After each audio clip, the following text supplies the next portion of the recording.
Hey guys, tonight we're diving into something so chaotic, so financially disastrous, and so painfully familiar to anyone who has ever trusted a too-good-to-be-true investment that it almost feels illegal to talk about it before bedtime. Because tonight we're entering the wild world of the original Ponzi scheme.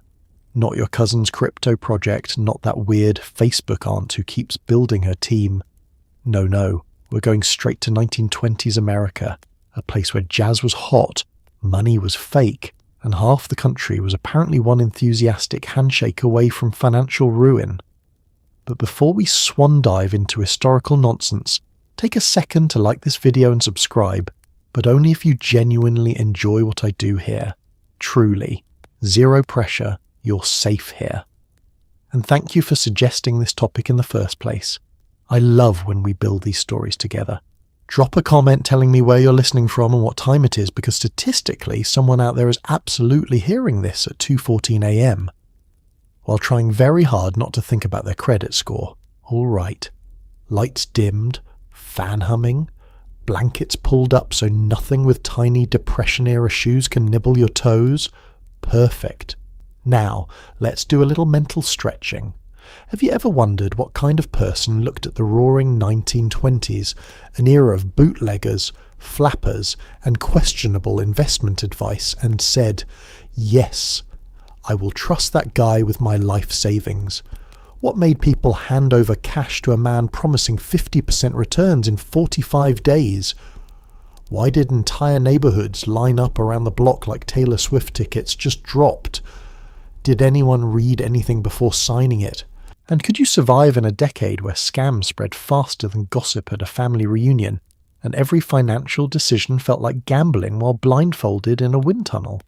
And more importantly, if you woke up in 1920s, Boston, broke, confused, and holding a flyer that says guaranteed profit, would you fall for it too?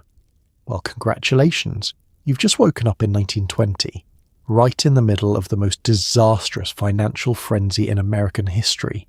Your shoes are uncomfortable, your suit is itchy, and someone on the street is already trying to hand you an amazing investment opportunity. Good luck. You're standing in front of a man with the confidence of a golden retriever and the financial ethics of a raccoon in a jewelry store. Charles Ponzi smiles at you. A smile so charming it almost distracts from the fact that he has absolutely no idea how international finance works. Not that you notice.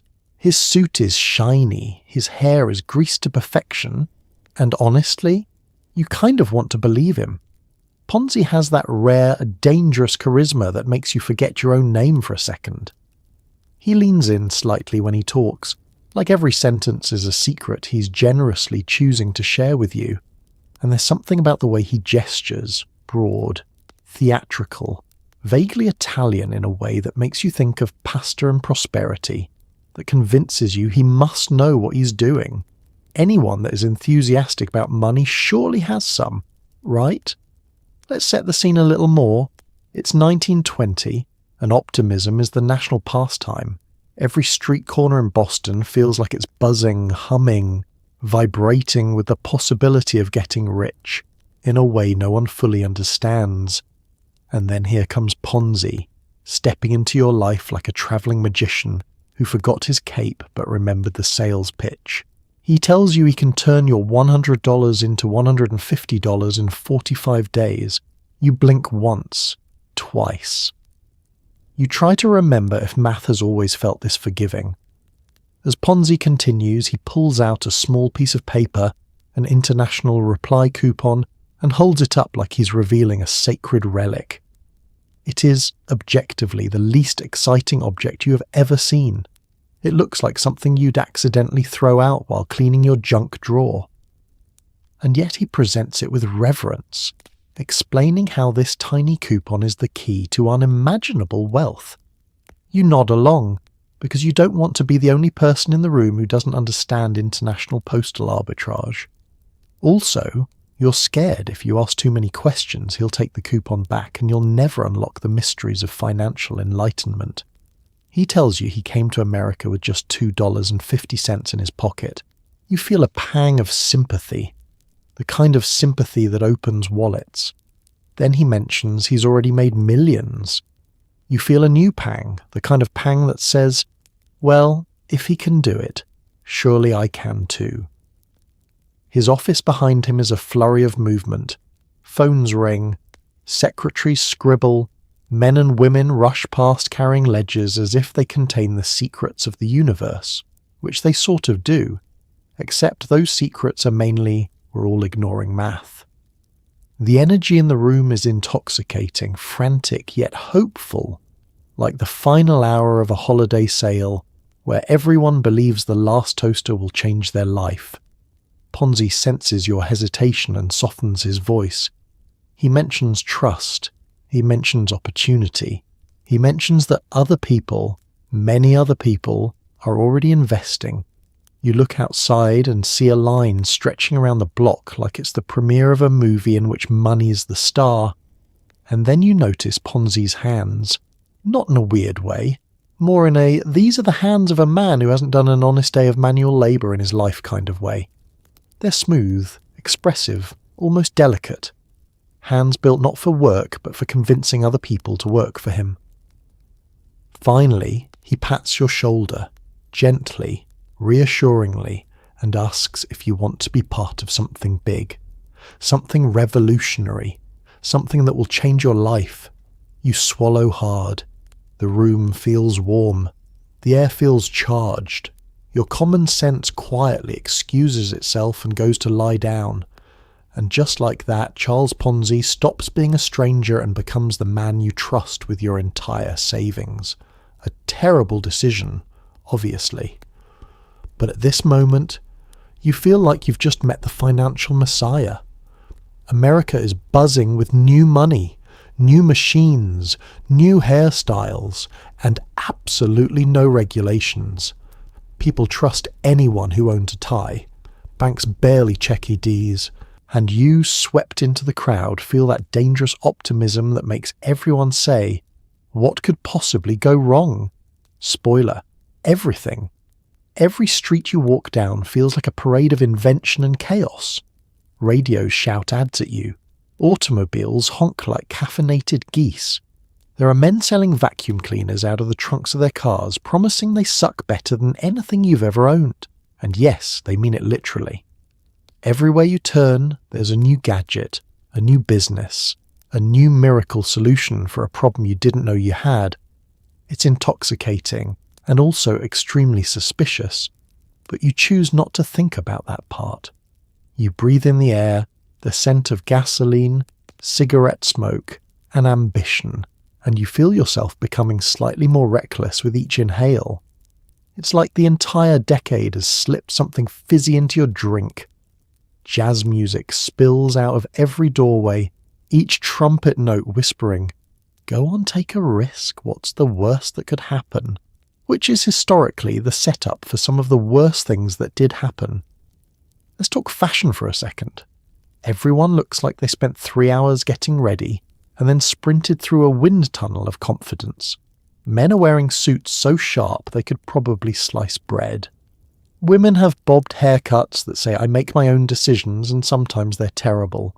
And you, wearing whatever passed for stylish in your own era, feel hopelessly underdressed, like a time traveller at a Gatsby-themed high school dance. And it's not just the style that throws you off, it's the mood. People are excited, aggressively excited. The kind of excited where if someone told them the moon was made of gold bars, they'd ask where to invest. Risk is fashionable. Recklessness is admirable. Caution is for people who knit. You watch a businessman stride past you with the swagger of someone who has absolutely no idea what the stock market does, but feels morally certain it will make him rich.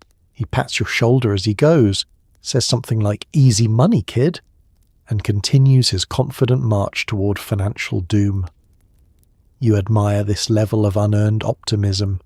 Money is flowing in the 1920s the way iced coffee flows in the bloodstream of modern adults. Everything is booming. The factories, the markets, the dance floors, the enthusiasm for financial mistakes. Ordinary people suddenly have disposable income, and they're very determined to dispose of it immediately. Everyone wants more, more, more. It's like the national anthem has been replaced with treat yourself. Banks, meanwhile, are basically decorative. They look lovely. Marble floors, brass fixtures, clocks that tick with a polite sense of authority, but behind the counter, a man named Harold who glances at your signature for half a second and says, "Looks good, as long as you spell your name correctly." Maybe. And into this environment strolls you, eyes wide, brain buzzing, heart thumping at the rhythm of the century. You feel bold. You feel unstoppable. You feel like a person who is definitely about to be financially mugged. Because here's the truth. The Roaring Twenties weren't just loud. They were gullible.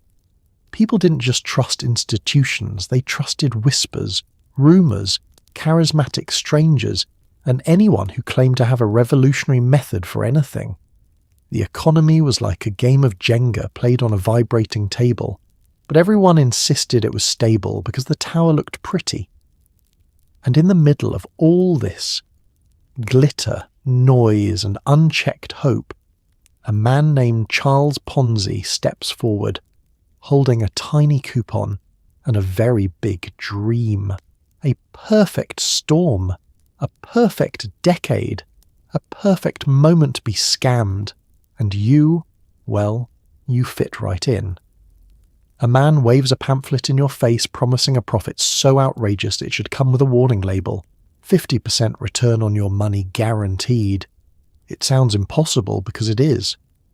But the crowd is excited, strangers are smiling, and your brain is whispering, well, maybe. You look down at the pamphlet, a thin, unimpressive piece of paper printed with a level of confidence it does not deserve. It's filled with bold letters, underliners and exclamation points, like someone tried to convince grammar itself to invest. The words guaranteed profit practically leap off the page, grab you by the shoulders and shake you like an enthusiastic golden retriever. The man handing these out clearly believes in the product, or at least believes in handing out pamphlets very aggressively. He's sweating slightly, but in a devoted way, the way people sweat when they truly think they're improving your life, or ruining it. Hard to tell which, honestly. And around you, the energy is contagious. People are nodding to themselves like they have just solved math. One man whispers, "I'll finally get that boat," which is concerning because you've never known anyone who made a good decision starting with those words. A woman clutches her handbag tightly, murmuring, "This is my chance." You don't know what her chance is for exactly, but she looks determined. Dangerous even. Then the pitchman starts speaking, loudly, passionately, as if the gods of finance themselves have taken hold of his vocal cords. He shouts about opportunity, about revolutionizing wealth, about how this is the moment smart people seize, which is exactly the phrasing used moments before major disasters in every era. He keeps repeating 50% in 45 days, and each time you hear it, your skepticism shrinks slightly, like your brain is a deflating balloon. You know it's absurd. You know nothing in life is that predictable, not even your neighbour's mood swings. Yet the rhythm of the pitch is soothing, hypnotic, almost musical. It's like being serenaded by the world's most persuasive red flag. You try to reason with yourself. You know what money is. You know it doesn't multiply magically just because someone passionately points at a chart. But that part of your brain, the adult part, is being slowly smothered by the much louder voice saying, "But imagine if it did work." The pitchman senses your weakening resolve. He locks eyes with you dramatically. His hair glistens with the power of too much pomade. His suit is so shiny you briefly wonder if he's wearing oiled wallpaper. And then he hits you with the clincher, the line designed to override every instinct you've ever had. Everybody's doing it. You would like to think you're immune to peer pressure, that you rise above the whims of crowds, that you make decisions based on logic and not the adrenaline of mass enthusiasm. But then you remember all the questionable things you've done because someone else said, "Come on, it'll be fun," and you realise no, you're absolutely not immune. You glance back at the crowd. They're nodding as one, a symphony of misplaced confidence. This is the 1920s, after all, a decade held together almost entirely by risky enthusiasm and jazz solos. If a man promised people they could turn hay into gold, someone would already be feeding a horse. Just as you consider walking away, the pitchman waves a stack of receipts, proof that hundreds have already invested. You note that receipts do not equal profit, but your critical thinking skills are currently out to lunch. The pamphlet warms slightly in your hand, whether from your rising heartbeat or the collective optimism radiating off the crowd like heat from a stove. And then it happens, the tiny shift inside you. The moment your logic sighs deeply, lies down, and lets hope drive. Maybe just a little, you murmur to yourself. Congratulations, you're now 98% of the way to being scammed, and the pitch hasn't even truly begun. Someone tries to explain Ponzi's business model to you, and it's basically, buy tiny coupons in Europe, redeem them in America, get rich. It sounds like someone describing a dream they had after eating questionable pasta. But everyone nods like they understand, so you nod too. You stare at the small, unimpressive rectangle of paper in their hand, an international reply coupon. It looks like something that should come free inside a cereal box. The kind of thing you'd accidentally send through the wash and only notice when your laundry smells faintly of regret. Yet somehow this little coupon is allegedly the key to unimaginable wealth and your ticket to early retirement. The person explaining the scheme talks faster now, gaining confidence with each word. They mention exchange rates, postal regulations, arbitrage. Words so technical they might as well be ingredients in a medieval potion. You pretend you understand. You tilt your head thoughtfully. You even mutter, of course, despite being 87% sure nothing they've said is actually legal. The explanation continues. These coupons are worth more in the US than they are in Europe, and Ponzi plans to exploit the price difference by buying them in bulk overseas. You picture him casually strolling through European post offices, purchasing coupons like a man stocking up on rare truffles. In reality, he has barely bought any. But that is not information available to your overwhelmed 1920s brain. Someone in the crowd asks if this system is sustainable. The explainer responds with a confidence normally reserved for people who have definitely not thought things through. They insist there's unlimited opportunity, infinite potential. You glance at the tiny coupon again, wondering how exactly a 1-inch rectangle is supposed to support an entire financial empire without collapsing like a sad soufflé. But the mood is electric. People are nodding in profound agreement, as if they've just witnessed a TED Talk decades before TED Talks existed. One man proudly announces he's invested his life savings. Another says he's thinking of selling his car. A woman with a feathered headband vows to never miss an opportunity again. You're surrounded by enthusiasm so powerful it is starting to feel like a mild toxin. The explainer now launches into a metaphor that makes things worse. Something about turning stamps into gold. Something about international postal alchemy. Something about the world's mail becoming your personal treasure chest.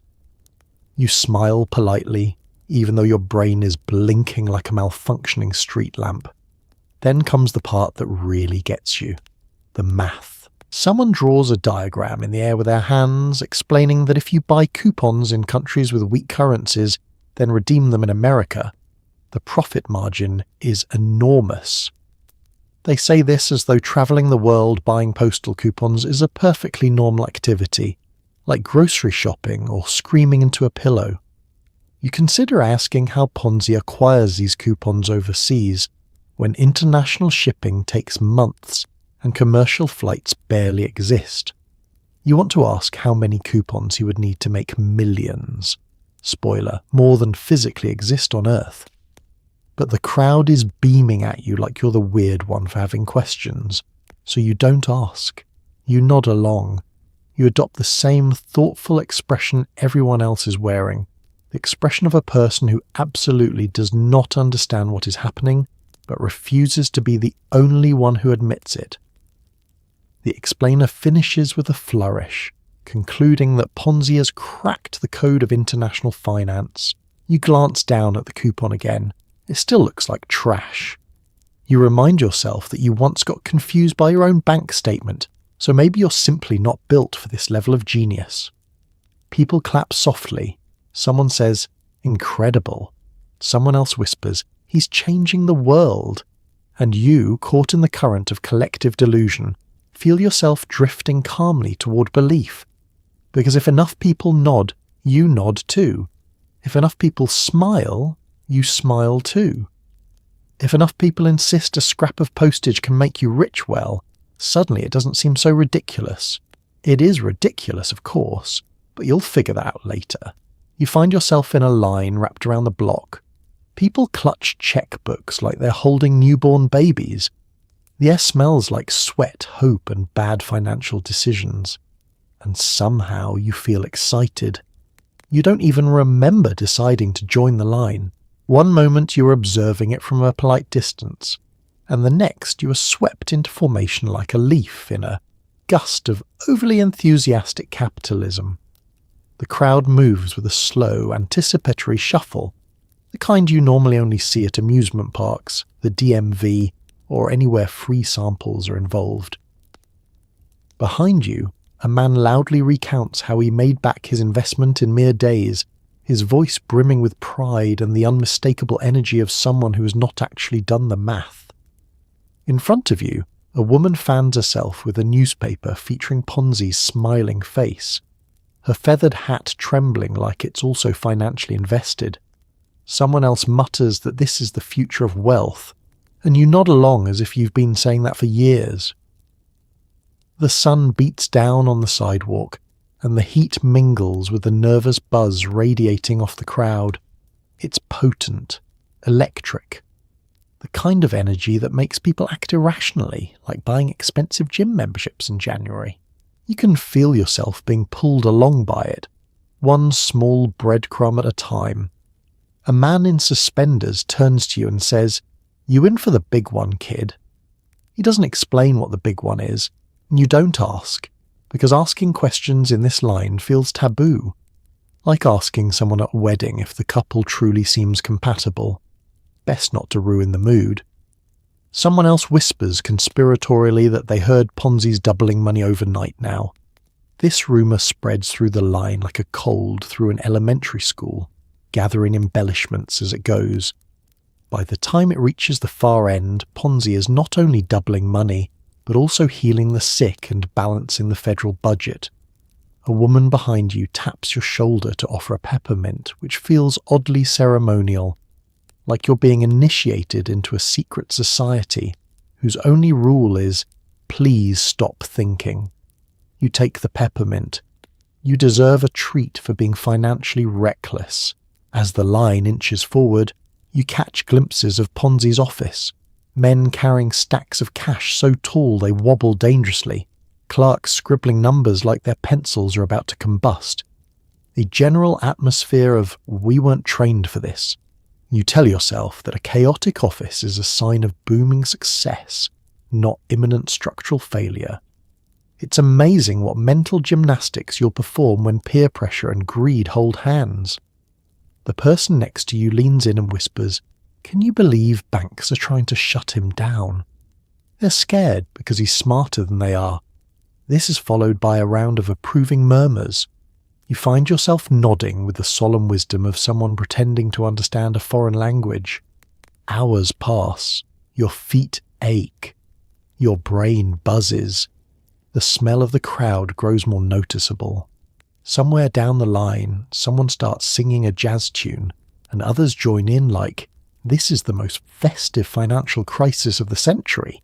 Despite everything, the heat, the waiting, the looming sense that this cannot possibly be real, the excitement swells.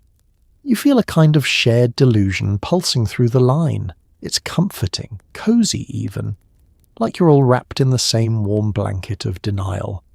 When you finally reach the front, a clerk hands you a form with a look that suggests their soul left their body an hour ago. You grip your pen, your future hangs in the balance. Your inner voice whispers, "This is a terrible idea," and yet your hand moves anyway. Because in this line, this long, hopeful, mildly sweaty line, being rational feels optional. And dreams? Dreams are mandatory. The woman behind you swears she made a fortune overnight. The man ahead of you says Ponzi cured his arthritis. Everyone here has a story. None of the stories make sense, but wow, do they sound convincing. You glance around, suddenly aware that you have wandered into a very particular species of crowd, the kind that forms when hope, rumour, and low-level delusion merge into a single, warm emotional soup. These people aren't just investors. They aren't even just fans. They are believers, devotees, disciples of the Church of Charles Ponzi, patron saint of questionable returns. The woman behind you taps your shoulder again, eager to elaborate. She leans in and whispers, "I put in $50 Monday night, and by Tuesday morning I had enough to buy a washing machine." She says this with the solemn reverence of someone confessing a miracle. You don't have the heart to tell her washing machines cost far more than that in 1920. She looks so proud, so radiant, like she's been bathed in financial sunlight. Ahead of you, the man continues rubbing his elbow dramatically, insisting he hasn't felt this spry in decades. You wonder what exactly Ponzi did to cure arthritis, smile at it, confuse it, threaten it with compound interest. But the man beams like he's discovered youth itself, and who are you to argue with that level of enthusiasm? Someone nearby insists Ponzi once rescued a cat from a tree. Someone else claims he predicted a rainstorm that hadn't yet been forecast. A third person, a stern-looking grandmother with a purse that could double as a weapon, declares that Ponzi personally helped her niece find a husband. You're not sure how financial fraud relates to matchmaking, but the conviction in her eyes is unnerving. The stories swirl around you, each more unbelievable than the last, and yet everyone nods. The entire crowd hums with deep agreement, as if Ponzi isn't a man but a benevolent cosmic force who descended upon Boston with coupons and destiny. The air practically vibrates with collective certainty. You try to ground yourself. You recall that money does not multiply like rabbits. You remember that international reply coupons are not magical artifacts. You remind yourself that arthritis is not cured by investment brochures, but the believers look so blissful, so confident. Their faces glow with the kind of peaceful certainty you've only ever seen in people who don't understand the stock market but pretend they do during Thanksgiving dinner. There's something oddly soothing about it, like slipping into a warm bath full of misplaced optimism. One man pulls a stack of receipts from his pocket, crumpled, worn, smelling faintly of cigar smoke, and fans them proudly like tarot cards. "These are my returns," he says. You don't have the heart to tell him receipts are not that. He flips through them anyway, each slip of paper treated like proof of divine intervention. He's practically vibrating with joy. Another woman boasts she mortgaged her house to invest more. "You can't lose," she chirps. "You very much can lose," but she says it with such cheerful certainty it almost feels rude to disagree. You nod politely, while your inner voice curls into a ball and screams silently. The longer you stand there, the more the believers seem to multiply. They form clusters, swapping stories like baseball cards. They praise Ponzi's brilliance, generosity, posture, haircut, rumoured dancing skills, everything. To them, he isn't just a businessman. He's a phenomenon, a once-in-a-generation genius, a man who has cracked the very code of the universe using postage. The absurdity is breathtaking, and yet after listening to them long enough, you begin to feel a flicker of faith yourself. Maybe it's the crowd pressure. Maybe it's the heat. Maybe your critical thinking skills fainted 15 minutes ago. But a voice inside you whispers, what if they're right? What if this really is the opportunity of a lifetime? And for a moment, just a tiny fleeting moment, you believe, before reality taps you gently on the shoulder and says, oh sweetheart, not this time. You hand over your money with the soft, shaky terror of someone realizing they might have just given their entire paycheck to a charismatic man with dimples. But he gives you a receipt, and somehow that makes it feel official. The receipt is thin, flimsy, and printed on paper that looks like it survived a minor flood, but your anxious brain latches onto it like a life raft. You turn it over in your hand, as if expecting to find reassurance tucked in the margins. Instead, you find a smudged date, a mysterious signature, and absolutely no instructions for what to do if this entire operation collapses by dinner time. But still it feels legitimate, and that's what matters to your very tired decision-making abilities. As you step away from the counter, the room seems brighter. The clerks look friendlier. The air feels lighter, as though your investment has subtly altered gravity itself. You've joined the club of hopeful, terrified, financially impulsive Americans who have decided against all logic to trust a man whose business model is essentially trust me. Your wallet now feels suspiciously empty. Its thinness presses against your hip like a quiet accusation. You pat it gently, the way someone might comfort a grieving friend. We did our best, you whisper internally. We followed the crowd. We believed in coupons. Around you, the office hums with the jittery energy of financial chaos. People are bustling in every direction, waving forms, shouting numbers, checking the time as if they're all part of a very stressful treasure hunt. The clacking of adding machines fills the air, a frantic mechanical heartbeat that suggests absolutely no one here is prepared for the volume of cash moving through this building. One of the clerks looks at you with hollow eyes, the eyes of someone who has explained the same thing so many times today that they are now held together solely by ink fumes and adrenaline. He gives you a tired nod. Congratulations, his face seems to say. You're officially invested. Also, please leave so we can process the other 8,000 people behind you. You step back into the waiting area, slipping the receipt deep into your pocket like it's a secret love letter. The room is buzzing. Investors grin at one another with the camaraderie of people who have made the same questionable choice at the same time. It's like the financial version of a group tattoo, impulsive, exciting, and potentially regrettable. A man next to you pats your shoulder. Feels good, doesn't it? He asks. You want to say yes. You want to believe yes. So you nod, even as your stomach flips like a gymnast who isn't entirely confident in the landing. He beams, convinced you two now share some kind of spiritual bond, when in reality you're both just caught in the same optimistic cyclone. You wander outside, blinking at the sunlight as if you've emerged from a cave. Your receipt crinkles reassuringly with each step. You imagine showing it to friends and bragging about the incredible opportunity you've seized. They'll be impressed. They'll be jealous. They'll ask how you knew. You did not know. Let's be clear. You acted on vibes. As you walk home, your mind oscillates between triumph and panic. Part of you imagines your future self lounging in wealth, sipping something fancy while laughing about the risks you once took.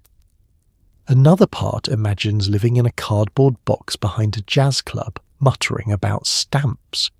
Still, you can't help feeling a glow of pride.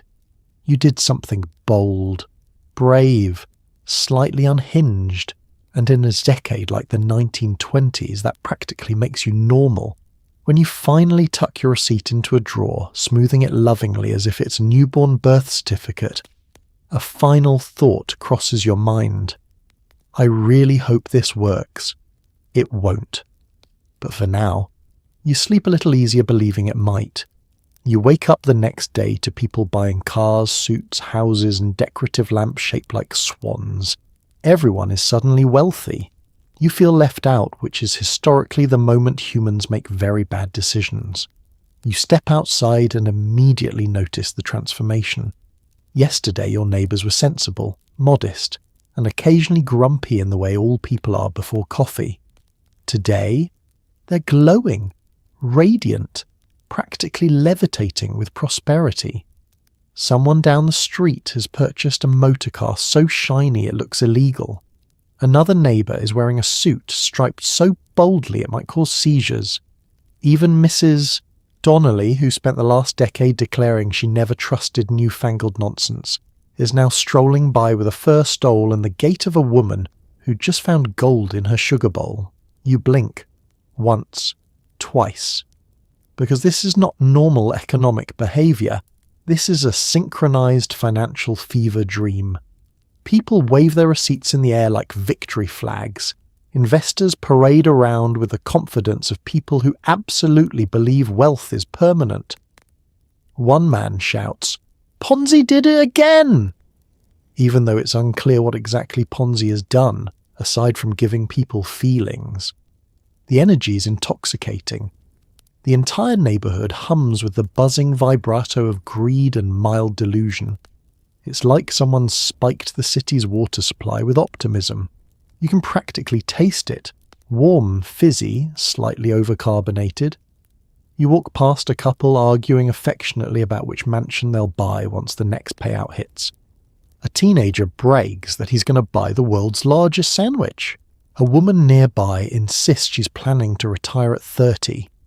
You have absolutely no clue how any of them did their math, but they all speak with the confidence of saints receiving visions. And the worst part? No one questions it. Not the reckless spending, not the sudden prosperity, not the fact that the entire economy appears to have caught fire, a cheerful fire, but still fire. Everyone is riding one glorious communal high, and you're standing in the middle like someone who arrived late to a magic show and missed the trick where the rabbit showed up wearing a diamond collar. You try to keep your cool. You tell yourself, it's fine. Wealth isn't contagious.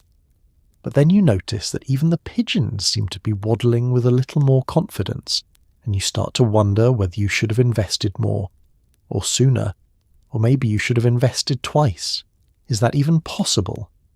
Your brain begins to produce thoughts that feel suspiciously like, why not me? This is dangerous. This is exactly how human beings end up buying timeshares. A man carrying 3 hat boxes stops you on the street. He says, "You invested, right?" His tone implies that not investing makes you the village jester. You nod weakly, hoping your receipt from yesterday is powerful enough to protect you from judgment. He smiles so widely you can see his optimism trying to escape his teeth. "Good," he says, "because now the real money begins." You don't know what that means. You suspect he doesn't either, but he says it with such conviction that your heart performs an anxious tap dance. Down the road, a woman hauls a gigantic swan-shaped lamp into her house. You cannot imagine how such an object fits into any known decorating scheme, but she looks delighted, the kind of delighted that makes you think maybe you too need a decorative swan, just to celebrate, just to fit in, just to show you're also ascending to one of the higher financial dimensions. This is the moment, the precise, delicate second, when the feeling sinks in. Everyone is getting rich except you.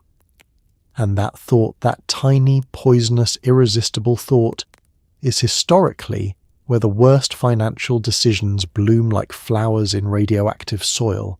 People aren't just spending money, they're performing wealth, flaunting it, chanting it, using it as social currency in a world where actual currency is becoming suspiciously theatrical. And as you watch them, the realization slips gently into your mind. If everyone around you is pretending to be rich, pretending becomes the easiest thing in the world. The only thing harder, stopping yourself from playing along. Charles Ponzi now owns a mansion, a fleet of cars, and probably a small moon if he wanted one. You watch him wave from a balcony like the king of financially unstable optimism, and weirdly, that makes you trust him more. His mansion is the kind of place you'd expect to see in a silent film or the dreams of a man who overestimates his long-term stability. It's enormous, gleaming, and aggressively confident. The kind of house that doesn't just say I'm rich, but whispers, and I want everyone to know it. You stand outside with the crowd, staring at it like it's a museum exhibit titled Evidence of Suspicious Prosperity. The lawns are perfectly manicured. The driveway is lined with expensive automobiles, each one polished so brightly they could double as solar reflectors. One car is parked at an angle so dramatic it feels intentional, like it's posing. The entire estate smells faintly of money, gasoline, and hubris. You've never felt more impressed, or more concerned. Ponzi himself steps onto the balcony, wearing a suit so crisp it could legally classify as a weapon. His hair is slicked back with the density of fresh lacquer. He smiles down at the crowd, and the crowd melts. People cheer, some clap, a few openly weep. It's like watching a celebrity appear at a movie premiere, except the movie is called Please Don't Investigate My Finances Yet. He waves in that gentle, benevolent way that says, "Yes, my children, I have indeed purchased a mansion with your deposits. Isn't it beautiful?" You find yourself waving back, and that's the strange part. The more Ponzi spends, the more everyone trusts him. You think to yourself, well, a scammer wouldn't buy a mansion, right? As if owning luxurious property is a moral certification, as if financial irresponsibility becomes less concerning the more dramatic it looks. Inside, rumours claim there are crystal chandeliers in every room, gold accents, a grand piano Ponzi may or may not know how to play, a staircase so unnecessarily tall it qualifies as cardio. Someone even whispers that there's a marble bathroom with warm towels and imported soap, an unheard of luxury in an era when most people bathed with anxiety. The crowd around you gushes about all of it. Have you seen his car collection? He deserves all this success. That man is a genius. I heard he's buying another property, something with columns. Columns mean stability.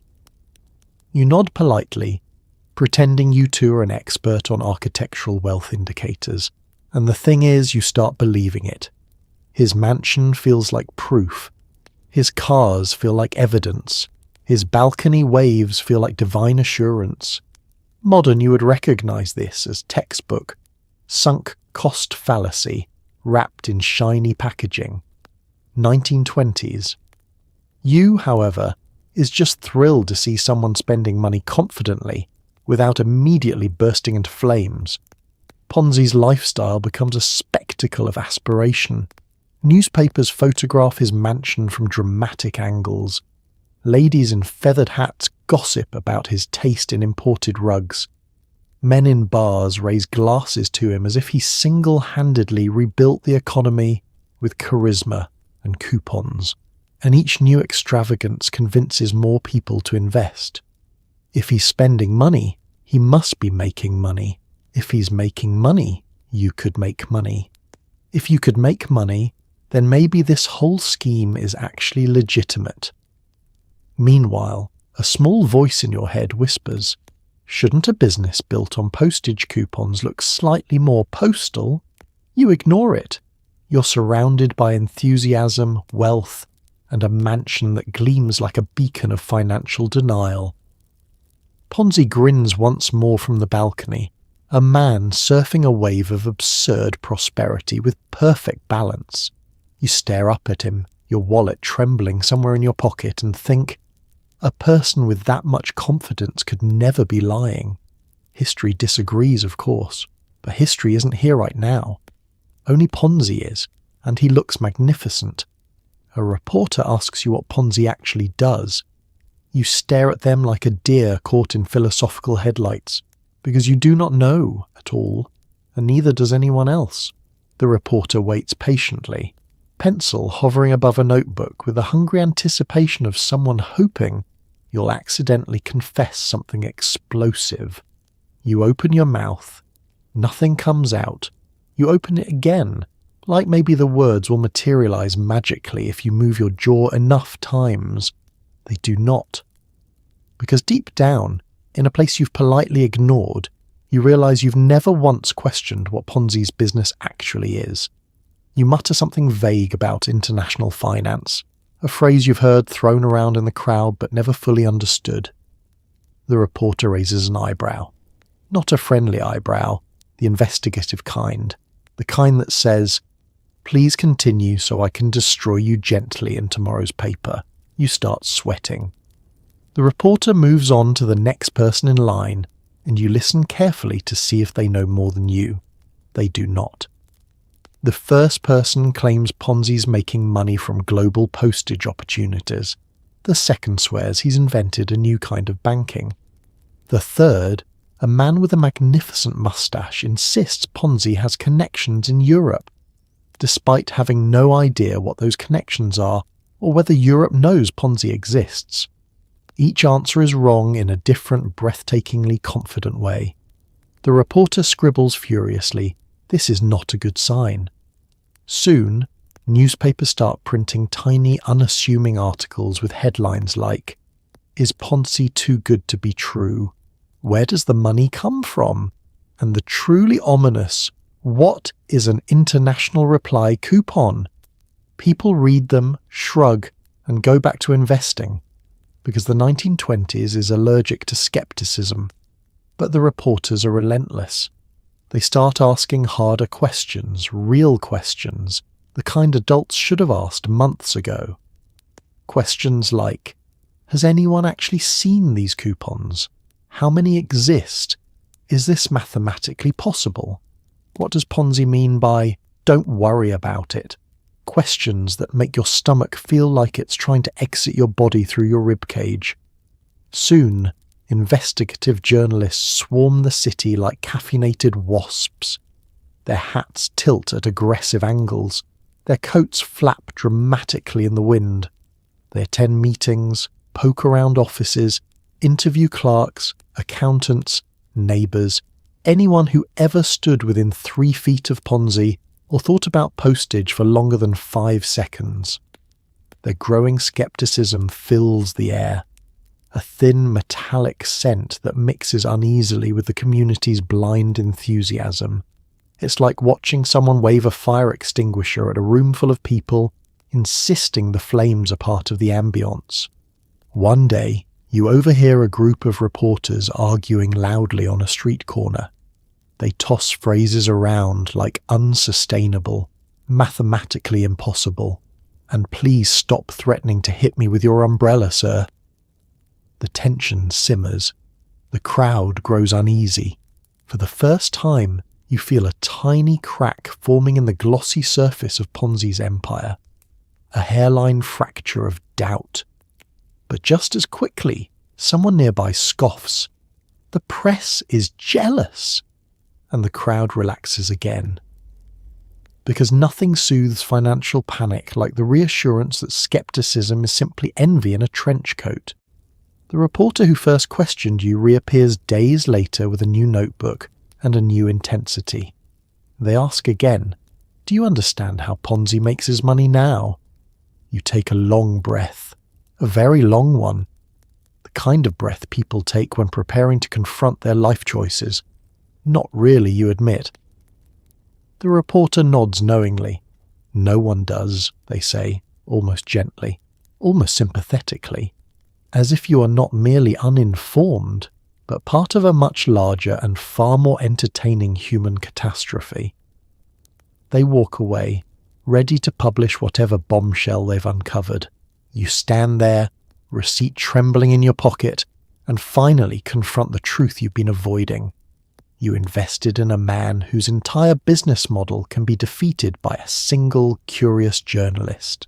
And now the questions have started. And questions are the natural predators of Ponzi schemes. Men in perfectly tailored suits begin sniffing around Ponzi's offices. They ask questions. They read things. They look concerned. This is the 1920s version of a red flag. and it is enormous.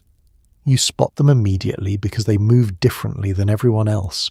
Investors walk with the jaunty swagger of people who think they're invincible.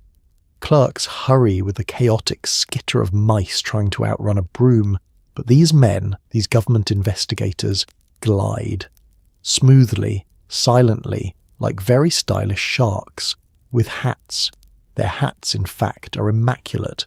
Crisp brims, perfect angles, hats that communicate, I have authority and also a salary funded by tax dollars. Suddenly, every room they enter feels 30% colder. They approach desks with a calm, lethal curiosity. "May we see your books?" they ask politely, which in government language translates to, "We're about to ruin your day." Clerks freeze, papers tremble, pens stop moving in midair. Someone faints quietly near the filing cabinets.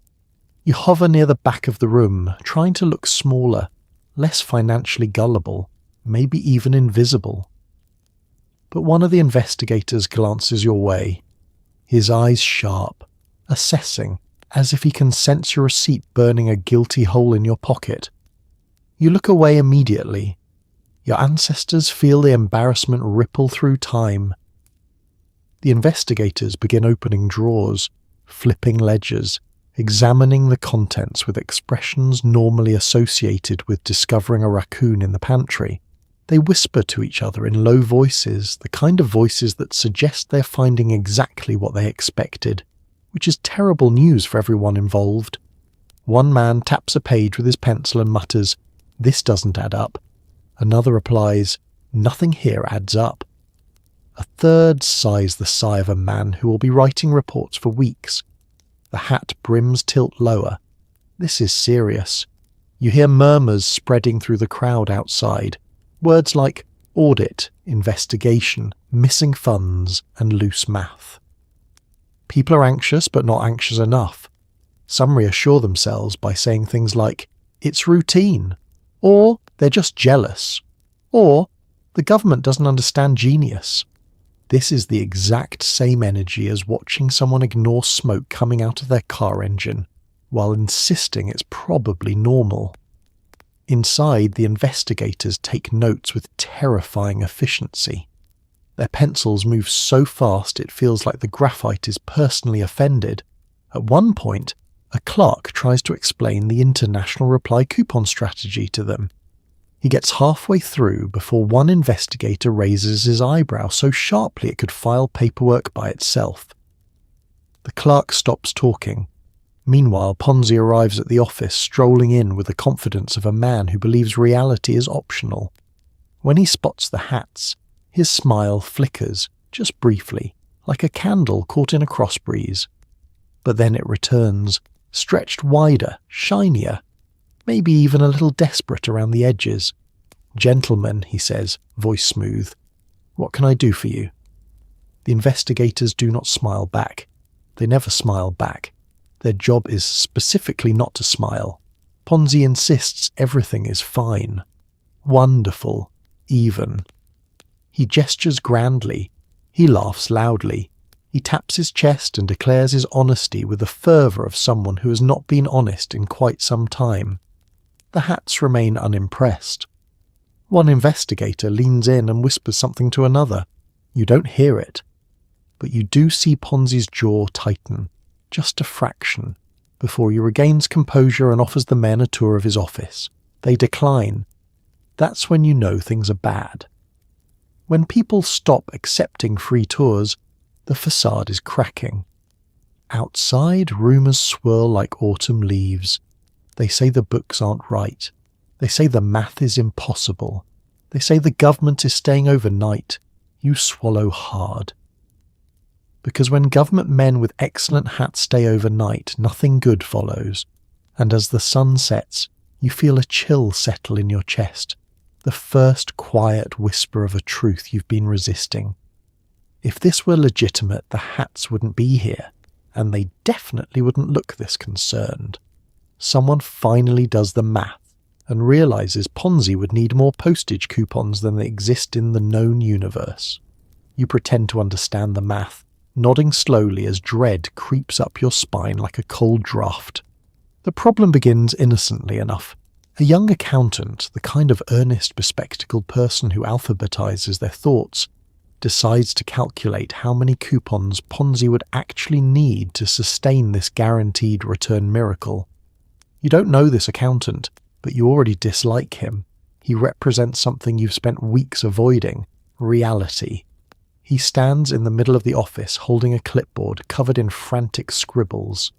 The pages tremble, not from fear, but from the sheer weight of numbers so large they should require their own congressional hearing. He clears his throat and announces, "This cannot work." Everyone stares at him with the same expression people use when someone interrupts a wedding to point out a typo in the vows. He explains, slowly, carefully, as if speaking to a room full of sleepy toddlers, that for Ponzi's scheme to function, he would need millions of postal coupons, more than had ever been printed, more in fact than could be printed before the heat death of the universe. The room goes silent.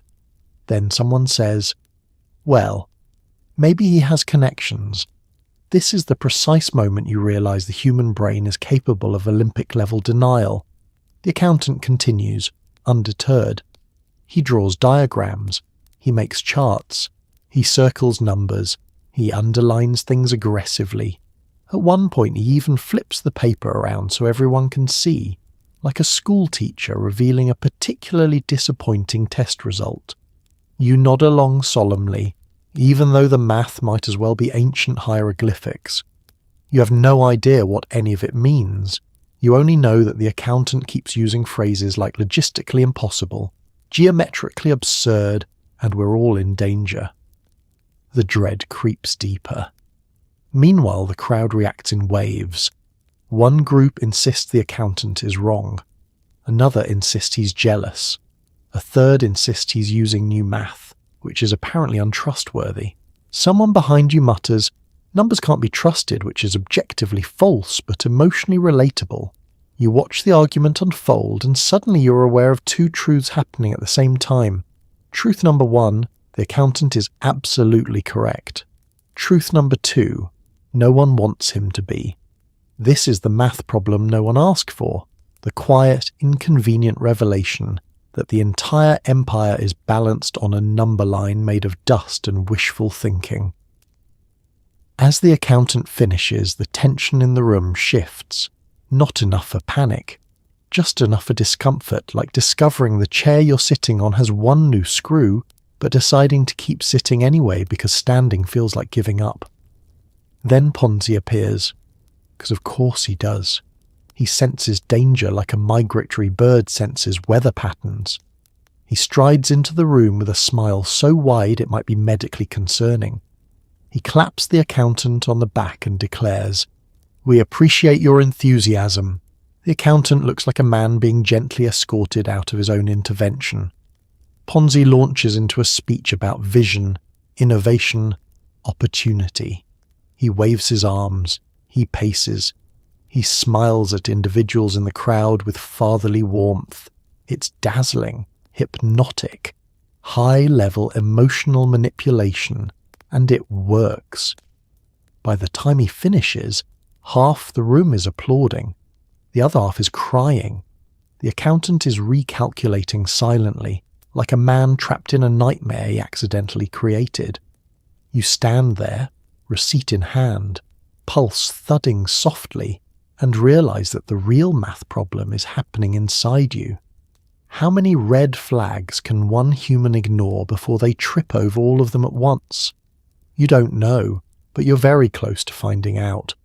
When the first few investors try to pull their money out, the office becomes a chaotic mix of shouting, sweating, and one guy fainting in the corner.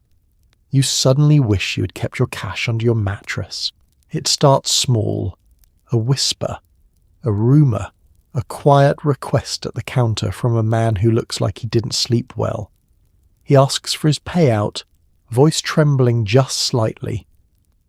The clerk smiles too wide, nods too fast, and disappears into the back room for too long. When he returns, his collar is damp with sweat, and he insists everything is fine. This, historically, is the exact moment things stop being fine. Soon a second person asks for their money, then a third. Then a woman bursts through the door holding her receipt like it's a golden ticket and demands to cash out before the newspapers say anything else. You don't know what the newspapers have said, but the way her voice shakes tells you it's nothing good. Within minutes, the office transforms from a place of reckless optimism to something resembling a zoo during feeding time. People crowd the desk waving papers, receipts, and occasionally umbrellas like financial weapons. The poor clerks, who are hired for their ability to write neatly, not to withstand riots, frantically flip through ledgers as if hoping the numbers inside will magically arrange themselves into solvency. Someone bumps into you. Someone else steps on your shoe. Someone behind you mutters, "I knew this was coming," despite absolutely not knowing this was coming 3 hours ago, when they were bragging about their profits. The sweating grows. The shouting intensifies. The fainted man in the corner remains fainted. You begin to understand why people in the 1920s owned so many handkerchiefs. A clerk finally emerges from the back, clutching a stack of envelopes and wearing the expression of a person who's seen the economic abyss and didn't care for it. "Please remain calm," he says, which instantly ensures no one will remain calm. The crowd surges like a tidal wave of fear and questionable decision-making. You press closer, receipt trembling in your hand. A horrible truth thumps inside your chest. You don't actually care about profit anymore. You just want your original money back, the comforting, innocent bills you once possessed before you handed them over to a glowing Italian man with impeccable hair. Someone shouts that Ponzi is on his way. Someone else insists he fled the country. A third person claims to have seen him in a limousine eating grapes. None of these stories are helpful, but in a crisis, humans cling to chaos like it's emotional support. You finally reach the counter. A clerk glances at your receipt and winces, not dramatically, but enough to cause a small spiritual collapse inside you. He disappears again into the back room. You stare at the doorway like a lonely Victorian spouse waiting for her sailor to return from sea. Seconds stretch, minutes crawl. Your breathing becomes a soft, panicked whisper. You can hear the investigators in the next room demanding documents. You hear a drawer slam. You hear someone crying, though it might be you're not sure anymore. When the clerk finally returns, he places an envelope in your hand. It's small. Too small, suspiciously small. You open it with trembling fingers. Inside is a note. Not money. A note. It reads simply, "Please come back tomorrow." Tomorrow. The most terrifying word in finance. The crowd erupts again. Voices rise. Someone knocks over a chair. Someone else climbs on top of a desk and begins shouting about betrayal, while dramatically holding their hat to their chest. You step out of the office, the note burning in your hand like an omen. Outside, the sunlight looks too bright, too cheerful for a day when your financial future has crumbled into dust. You swallow hard and look back at the building one more time, feeling that cold draft of dread climb your spine. This is the panic that begins quietly and ends loudly. And you're standing right in the middle of it, wondering where it all went wrong. Answer: somewhere around the time you trusted a man whose business plan fit on a postage stamp. Ponzi appears again, smiling wide, assuring everyone everything is fine. But his eyes have the look of a man who has not slept since the Wilson administration. He sweeps into the room with the frantic energy of someone performing confidence rather than feeling it. His suit is still immaculate, pressed, polished, shimmering faintly, but it hangs a little differently now. As if even the fabric has begun to sense the math. You watch him smooth his lapels, run a hand through his perfectly lacquered hair, and flash a grin so strained you can practically hear it squeaking. "Ladies and gentlemen," he announces, "there's nothing to worry about." These are the words historically spoken just moments before everything collapses. The crowd hushes. They lean in, desperate, hopeful, terrified. People clutch their receipts like religious relics. A man beside you folds his hands as if preparing for prayer. Someone else mutters, "See? I knew he'd fix it." And you, exhausted, confused, deeply invested in multiple ways, feel your heart do a small, skeptical flutter. Ponzi steps onto a desk for height, balancing with the wobbling confidence of a man who has not stood on furniture since childhood. He holds up a thick wad of cash, waving it dramatically. "You will all be paid," he declares. "I promise you, your money is safe." Promises are easy, math is not. You're increasingly aware he's relying heavily on the former because the latter is no longer taking his calls. He begins pacing across the desk as if auditioning for the role of financial messiah in a community theatre production. He gestures grandly. He speaks of growth, innovation, opportunity. He assures you the government doesn't understand his brilliance. He claims this is all a misunderstanding, a paperwork issue, nothing a little time and patience won't fix. Behind him, a clerk quietly drops a stack of ledgers. No one reacts.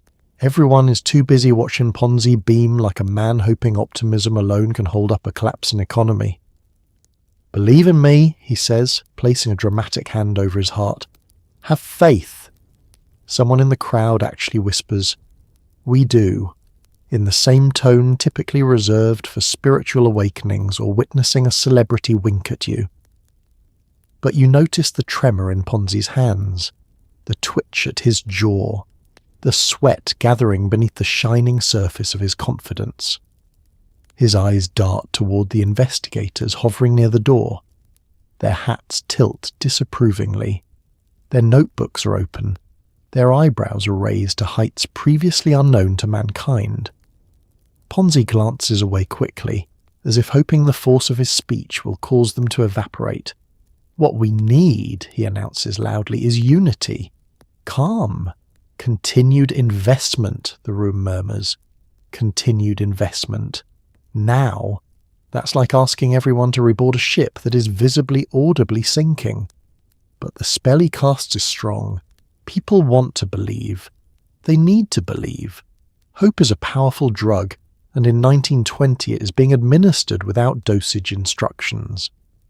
Ponzi climbs down from the desk less gracefully than he climbed up, and wades into the crowd, shaking hands, clapping backs, thanking people for their loyalty.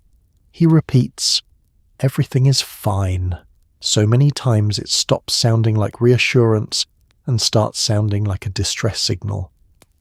As he grips your hand, his smile tightens. His eyes flicker just for a moment, revealing the truth. He is not fine. He is not calm. He is one poorly timed question away from bursting into flames. But he squeezes your hand anyway and says softly, "Don't worry."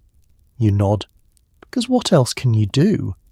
You nod like a child being told monsters aren't real, even though you can clearly hear them under the bed. When Ponzi finally disappears back into his office, shadowed by investigators with excellent hats, the room exhales all at once. The crowd begins buzzing again, half soothed, half panicked, wholly uncertain. You clutch your receipt. You cling to his words. You try to convince yourself the smile meant something.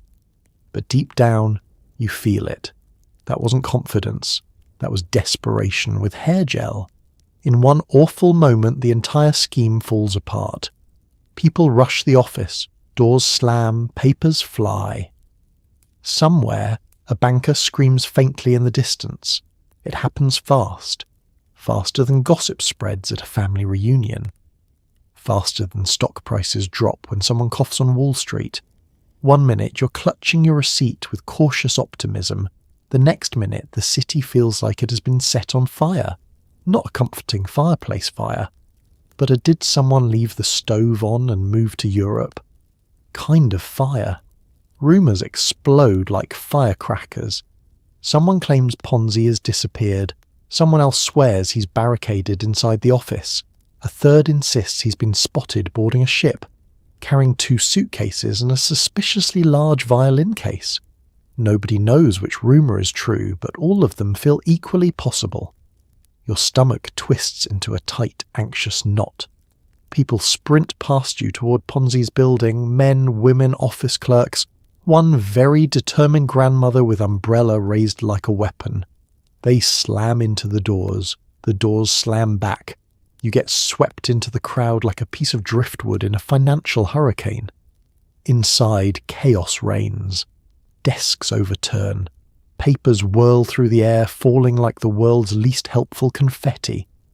Someone knocks over an inkwell and it spills across the floor like a symbolic, visual metaphor for everything Ponzi ever touched. Clerks shout over one another, their voices cracking under the weight of too many questions and not enough answers. A man faints dramatically. No one helps him. Not out of cruelty, everyone is simply too busy trying to save their own lives, dignity and wallets. He lies on the floor like a tragic throw pillow while people step gently around him. You push your way to the front counter, heart hammering. The clerks, pale, sweaty, wide-eyed, look like they're experiencing multiple existential crises simultaneously. One bangs drawers open and shut, searching for money that clearly doesn't exist.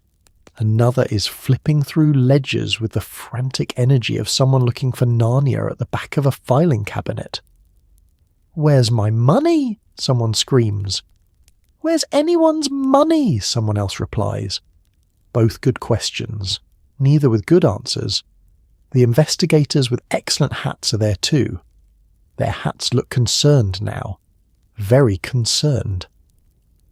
One of them gently rubs his temples, as if regretting every career decision that led him to this moment. Another jots something down in his notebook with an air of grim satisfaction, like he's writing the final chapter of a very predictable tragedy. Then you hear it, a sound that chills you to the bone, a soft, steady chant, growing louder, rising like a storm. Ponzi, Ponzi, Ponzi. Except it's not adoration anymore. It's desperation. A chorus of people calling out for the man who promised them the moon and delivered a crater. Ponzi finally appears in a doorway. Not confidently, not radiantly, not like the charismatic miracle worker who waved from balconies and single-handedly raised neighbourhood property values. No, this Ponzi looks small, fragile, haunted. The shine on his suit has dulled. His hair is slightly out of place. His hands tremble as though holding the weight of the entire country's disappointment. The crowd surges toward him. He steps back. The investigators step forward. And in that moment, you understand. It's over. He tries to speak. Truly he does. His mouth opens, but only a strangled half-sentence escapes. Something about misunderstandings, delays, temporary setbacks. The same lines he's used for weeks, now battered and hollow. No one believes him. The spell is broken. You feel it like a physical snap inside the room, a collective realization sweeping across the crowd. There is no money. There never was money. The dream was a balloon, and someone finally popped it. Outside, you hear bells ringing. Church bells, fire bells, or maybe just the metaphorical alarm bell of an entire nation waking up from its delusion. As you stand there, sweating, shaking, watching Ponzi crumble, you feel something deeply familiar wash over you. Regret. The heavy, universal kind. The kind humans have felt after every irrational financial choice since the dawn of currency. And as the crowd erupts once more, as records scatter, as Ponzi is pulled away by stern men in perfect hats, you clutch your receipt one last time and whisper the most accurate financial summary of the decade. Well, that's not ideal. You check your pockets as if maybe your investment magically teleported back to you. It did not. You now officially own 0% of $0. You pat your coat again reflexively, as if perhaps the money has somehow redistributed itself, tucked neatly into a secret pocket you forgot existed. It hasn't. You try the other pocket, still empty. You briefly consider checking your shoe, because at this point you are hoping for miracles rather than logic. But no blessed bills are hiding in your footwear like financially supportive elves. The truth settles over you slowly, like a wet wool blanket. Your money is gone, completely, utterly, impressively gone. If vanishing were an Olympic sport, your savings would have just set a world record. You feel light, not emotionally but financially, like someone hollowed out your wallet with a melon baller. The realization drifts in, gentle but devastating. You trusted a man whose business plan revolved around postage. Postage? You invested in coupons. Your grandchildren will hear about this and wince retroactively. Around you, the crowd ripples with dawning horror. People frantically flip through receipts, as though reading them harder will make the numbers return. One woman shakes hers like it's a malfunctioning vending machine. A man holds his up to the light, squinting, hoping he accidentally received a cheque printed in invisible ink. A younger fellow mutters, "Maybe there's a misunderstanding." There is not. A misunderstanding implies there was something to understand in the first place. The clerks, once frantic, now slump behind the counters, faces blank, spirits deflated, looking like they've aged 20 years in 20 minutes. They've accepted the truth. Now the crowd must catch up. You swallow, throat tight, stomach hollow. Money, after all, is not just paper. It's security, it's opportunity, it's sandwiches and rent, and the ability to say, "No, thank you, I don't need to live in a cardboard box." Losing it feels like the floor beneath you has politely removed itself. You begin mentally retracing your steps. When did this go wrong? Was it the pamphlet? The line? The moment Ponzi waved from a balcony like a financially seductive Disney prince? Or was it much earlier, the exact second you listened to someone say international reply coupons without laughing? You look around for reassurance. You find none. Everyone is processing grief in their own unique, historically accurate way. One man paces so vigorously you fear he may wear a groove into the floor. A woman sits very still, blinking slowly as though rebooting. Someone else whispers, "Oh no," on repeat like a broken music box. A distant thought creeps into your mind. Maybe you can explain this to your family. Yes. Surely they'll understand that you weren't reckless, just swept away by charisma, arithmetic illusions, and widespread national delusion. Except you know exactly how that conversation will go. You invested in what? Coupons? Coupons, yes. International ones, yes. Why? Because a man smiled at me. Not ideal. A strange calm settles over you. The kind of numb serenity that follows catastrophic realizations. It's almost peaceful, like your brain has decided, well, there's nothing left to panic about. You've lost everything. Might as well relax. Someone beside you sighs and says, "At least we're all in the same boat." Yes, a sinking boat. A boat missing planks. A boat that is in fact not a boat at all, but a floating bundle of enthusiasm and terrible decisions. But still, there is comfort in the collective. The shared suffering. The understanding that none of you saw the collapse coming, even though the warning signs were roughly the size of Rhode Island. You take one last deep breath, then pat your pockets again, not because you expect the money to reappear, but because denial is a tender, persistent emotion. But no, nothing. Your pockets remain quiet, empty, and deeply judgmental. Congratulations, you now possess the purest financial state known to humanity. Zero. Absolutely zero. Newspapers explode with headlines, politicians shout, citizens gasp. Meanwhile, jazz musicians write upbeat songs about financial doom. Truly the 1920s in a nutshell. You wake up the morning after the collapse to a city vibrating with a strange emotional cocktail. 40% outrage, 40% disbelief, and 20% syncopated trumpet. Newspapers lie everywhere, on porches, in breakfast cafes, clutched by men with trembling hands. each front page screaming some variation of Ponzi scheme exposed, or postage coupon king implodes, or the particularly dramatic nation hoodwinked by Italian wizard. You pick up a paper and scan the text, your eyes snagging on phrases like financial catastrophe, devastated investors, and math that never made sense in the first place. You nod grimly. Yes, all accurate. Out on the streets, people gather in heated clusters, gesturing wildly as they discuss the scandal. You pass one man waving his newspaper like a sword, shouting, "I knew it was a scam from day one. He absolutely did not know." Yesterday he was telling the barber he planned to buy a yacht. Politicians leap into the chaos with the enthusiasm of actors who have suddenly realised the play is about them. They pound podiums, declare investigations, demand accountability, and generally pretend they weren't praising Ponzi 2 weeks ago. You can't blame them. Performative outrage is an essential government skill. Some demand regulation, some demand justice, some demand refunds. None of them explain how refunds are supposed to work when the treasury of the scheme contains about $7 and a gum wrapper. Meanwhile, the average citizen reacts in ways ranging from furious to deeply theatrical.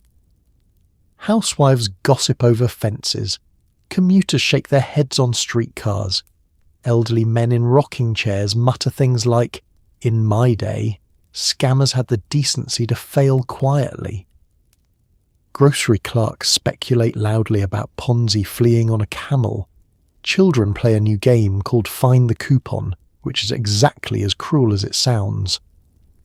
But the jazz musicians, the jazz musicians thrive. Every club and dance hall in Boston seems to have birthed a new tune overnight. Up-tempo, mischievous, irreverent melodies pour out onto the streets with titles like The Coupon Blues, Whoops, There Goes My Savings and Ain't Misbehavin', Just Investin' Wrong. People tap their feet while reading about bankruptcy. They shake hips while absorbing financial devastation. It's bizarre and cathartic at the same time, tragedy with a backbeat. You wander past a club where a saxophonist leans into a solo so sultry it nearly distracts you from the lyrics, drifting through the open window. Ponzi took my paycheck. I ain't got no more. Now I'm singing double time, sleeping on the floor. The crowd cheers. You consider screaming into a bread loaf. As the day unfolds, the reactions continue evolving like watching grief stages but with more glitter. Stage 1, denial. He'll fix it. He always fixes it. Stage 2, anger. Where is he? I want his shoes. Stage 3, bargaining. Maybe the government will refund us? They will not. Stage 4, jazz interlude. A quick Charleston to relieve the stress. Stage 5, acceptance. All right. Back to work, I guess. But underneath the music, the headlines, and the political theatre, a deeper realization pulses through America. This wasn't just a financial mess. It was a national embarrassment. How could so many people fall for something so obviously unsustainable? How could the newspapers, the banks, the politicians, even you, not see the cracks? The truth settles in slowly, gently, like a soft snowfall of collective humility. Everyone wanted the dream to be real. Everyone wanted easy money. Everyone wanted to believe in a man who smiled like a sunrise and promised prosperity out of thin air. You stand there on the street, broke, wiser, listening to a trumpet riff about bankruptcy, and you finally understand the strange alchemy of the Roaring Twenties. Outrage, shock, jazz, repeat, and somehow, improbably, life keeps going. You gather with other devastated investors. Some cry, some rage. One guy claims he knew it was a scam the whole time, but invested anyway for fun. No one likes that guy. You all sit together in a makeshift support group that formed organically on a street corner, the kind of spontaneous community that springs up whenever humans collectively experience financial combustion. The air hangs heavy with sorrow, disbelief, and the faint smell of someone's lunch going cold in a paper bag. A woman beside you clutches her empty coin purse like it's a fallen comrade. She keeps opening it, staring inside, closing it, and repeating as though money might respawn through determination alone. "I just don't understand," she whispers, voice trembling. He seemed so trustworthy. He had a moustache. Everyone nods sympathetically. In the 1920s, a good moustache was basically a character reference. Another man paces back and forth in the dirt, kicking at imaginary stones, cheeks flushed with fury. "This should be illegal," he hisses, then realizes mid-rant that it is illegal, which only adds fuel to the emotional bonfire simmering behind his eyes. He stomps harder. He mutters about lawsuits. He threatens to write a very strongly worded letter to someone in Washington. A young couple sits on a bench, holding hands in absolute silence. They stare ahead with the 1,000-yard stare of people who trusted too deeply and too quickly. You can practically see the future argument forming, the one where they someday tell their grandchildren, "Don't ask us about 1920, we don't talk about that year." Meanwhile, the one guy, that guy, leans casually against a lamppost, arms folded smugly. "I totally knew it was fake," he says for the 5th time since you arrived. "I just wanted to see what would happen." He says this as though he's an adventurous scientist instead of a deeply irritating man with no self-awareness. Everyone pointedly avoids making eye contact with him. Even the pigeons seem unimpressed. Across the group, emotions ricochet wildly. Some weep openly, shoulders shaking, noses sniffling like a choir of distressed teapots. Others mutter to themselves, replaying every red flag they ignored, the too slick smile, the too fast payouts, the fact that the entire business relied on postage coupons instead of literally anything normal. You find yourself drifting from conversation to conversation. A baker mourns his lost savings for a new oven. A school teacher laments postponing retirement yet again. A factory worker curses his own optimism like it personally insulted his mother. All of you different, yet suddenly the same, united in the universal, timeless human experience of getting financially punted into the sun. Someone suggests forming a club for victims, but the idea is quickly abandoned because no one wants to be president of the saddest organisation on earth. Another man begins telling the story of his investment journey in vivid detail, how he stood in line for hours, how Ponzi shook his hand, how he felt the electricity of destiny. By the time he finishes, you're all nodding, understanding too well how that electricity was actually just static shock from collective delusion. People trade coping strategies like recipes. One says, "I'm going to take a long walk and think." Another says, "I'm going to scream into a pillow." Yet another says, "I'm going to pretend it didn't happen," which honestly might be the most historically accurate solution. Someone even tries to lighten the mood by making a joke. Well, at least it can't get worse. The universe, offended by the challenge, immediately sends a gust of wind that blows newspaper headlines about the collapse straight into your laps. You sigh. The others sigh. A harmony of shared despair.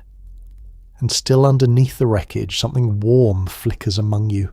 A strange sense of camaraderie, the comfort of not being the only one who made a terrible decision, the relief of knowing you're not alone in your embarrassment, confusion, or depleted bank account.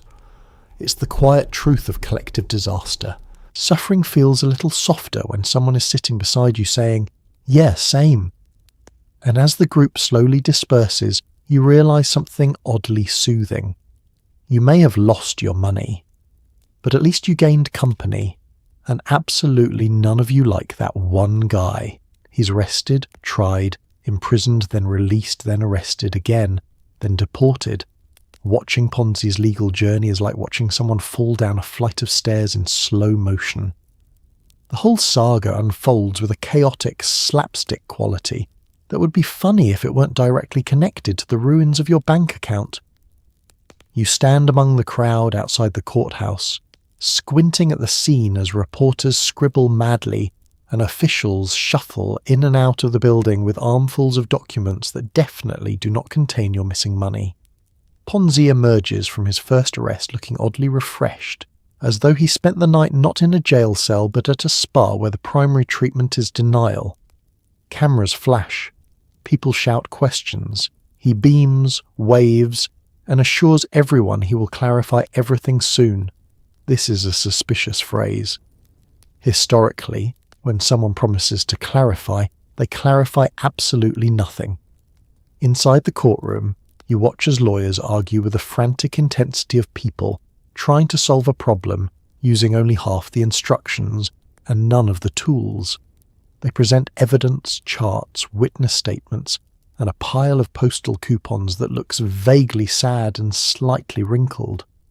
Ponzi sits calmly, hands folded, nodding politely like a man who believes this is all a bureaucratic misunderstanding.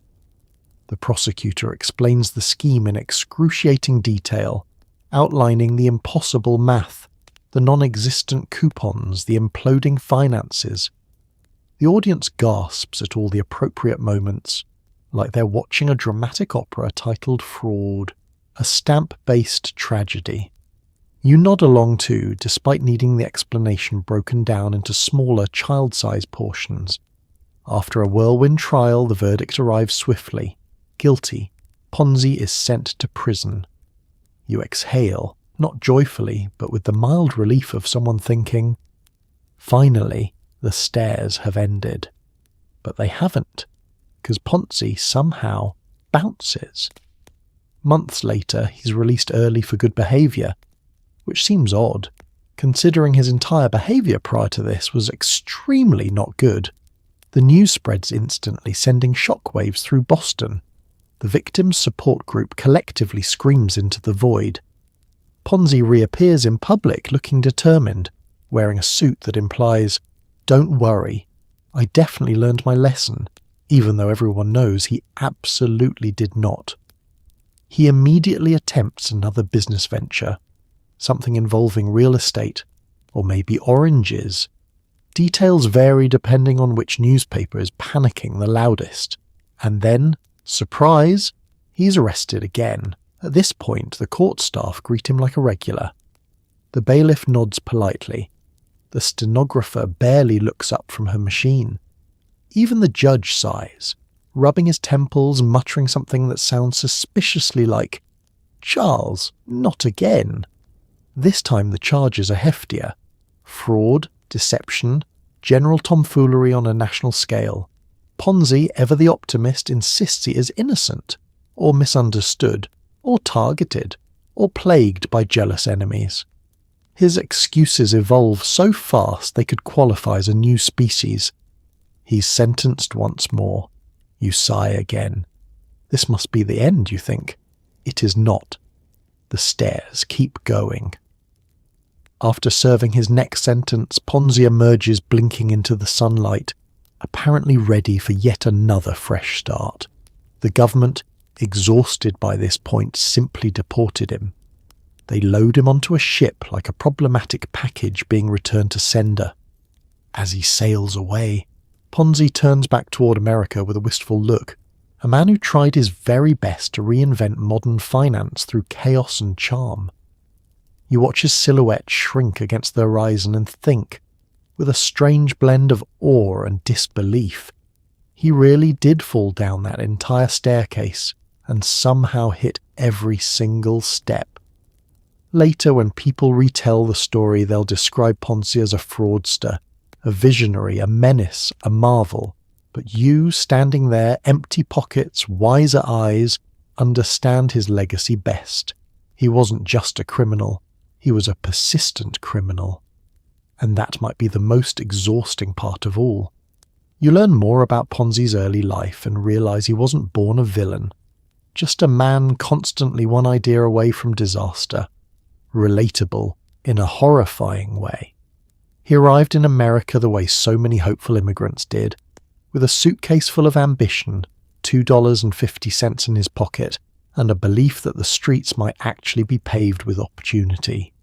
Imagine him stepping onto a bustling dock, smelling the salty air, hearing the clang of ship bells and workers shouting orders, his heart hammering with optimism so loud it probably drowned out every practical thought he'd ever had. You picture him weaving through New York City for the first time, eyes wide, pockets empty, ready to become someone impressive. He wanted success, desperately, feverishly, almost recklessly. And in a country built on bold dreams that made him feel right at home. But here's the thing about Ponzi. Ambition came easily to him. Execution did not. His early jobs were a parade of misadventures. Dishwasher, grocery clerk, bank teller, postal worker. Each one ended abruptly, usually because Ponzi had an idea he thought would change his life, only to discover it changed nothing except his employment status. You can practically feel him bouncing through the job market like a pinball fueled by hope and questionable decision-making. Then there were the entrepreneurial experiments, small ventures, big ideas, none entirely successful. He was the kind of man who would look at a perfectly functioning system and think, what if I reinvented this in a way no one asked for? His imagination was boundless. His financial instincts were less so. Eventually, he found his way to Montreal, where he worked at a bank offering loans to poor Italian immigrants. The bank collapsed under the weight of its own terrible decisions, an omen Ponzi did not fully absorb. He tried forging checks to survive. He was caught. Prison welcomed him with open bureaucratic arms. But even there, he waited with extraordinary optimism. Being incarcerated didn't crush him. It merely gave him time to think, reflect, daydream about the next big idea. He wasn't discouraged. He was reloading. After his release, he tried again, a fresh start back in America, a clean slate, a new city. He still had nothing, but nothingness had never stopped him before. When you look at this part of his life, you begin to understand something uncomfortable. Ponzi wasn't scheming from day one. He wasn't rubbing his hands together in a villainous pose, plotting postal destruction. He was a dreamer, an unprepared, impulsive dreamer with more confidence than stability. The kind of man who believed so deeply in success that he simply assumed the universe would sort out the details. This doesn't excuse him, not even close. But it does make him human in a way that complicates your feelings.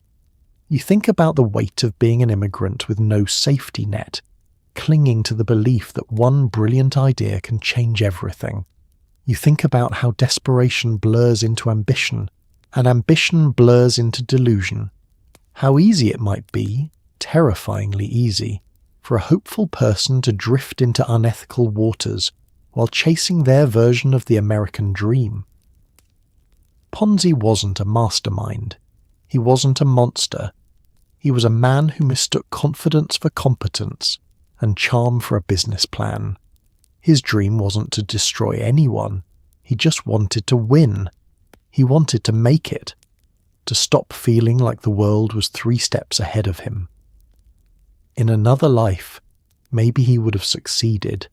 Maybe he would have opened a modest business, married quietly, raised children who didn't inherit his particular relationship with math.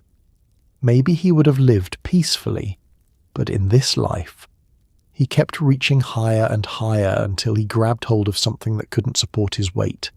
And when he fell, loudly, dramatically, historically, he took you, thousands of others, and the fragile illusion of easy money right down with him. A dreamer gone sideways, a tragedy wrapped in charm, an accident waiting to happen that finally did. Lawmakers scramble to fix the gaping holes in financial regulation. It's like patching a sinking ship with duct tape. But hey, it's something. In the aftermath of Ponzi's glorious implosion, America finds itself staring at the smouldering ruins of its own financial optimism. It's as if the entire country suddenly realized the banking system is less well-built structure, and more stack of cards gently held together by vibes. You watch legislators in perfectly pressed suits scurry around Washington like panicked squirrels trying to hide 10,000 acorns at once. They call emergency meetings, committees form, subcommittees form, sub-subcommittees threaten to form but get postponed because someone forgot to bring the correct paperwork. The mood in the Capitol is a strange blend of embarrassment, righteous indignation, and the dawning horror that maybe letting a charming stranger run an unregulated financial empire was a bad idea from the beginning. You read article after article about proposed reforms. Words like oversight and regulation and transparency start appearing everywhere. Words that should have existed before Americans began mailing their savings to a man who barely understood postage. But no one says this out loud. They simply clear their throats and vow solemnly to improve safeguards, which sounds noble and reassuring until you realize no one actually knows what that means yet. Congress debates day and night. Some lawmakers argue passionately, pounding their fists on podiums. Others nap discreetly with newspapers held strategically over their faces. A few insist that the free market should remain free, which is a bold stance given that the free market just exploded on their front lawn. Meanwhile, financial experts parade through hearing rooms offering testimony so dense with jargon you feel as if you're listening to a man read Latin while juggling flaming tax documents.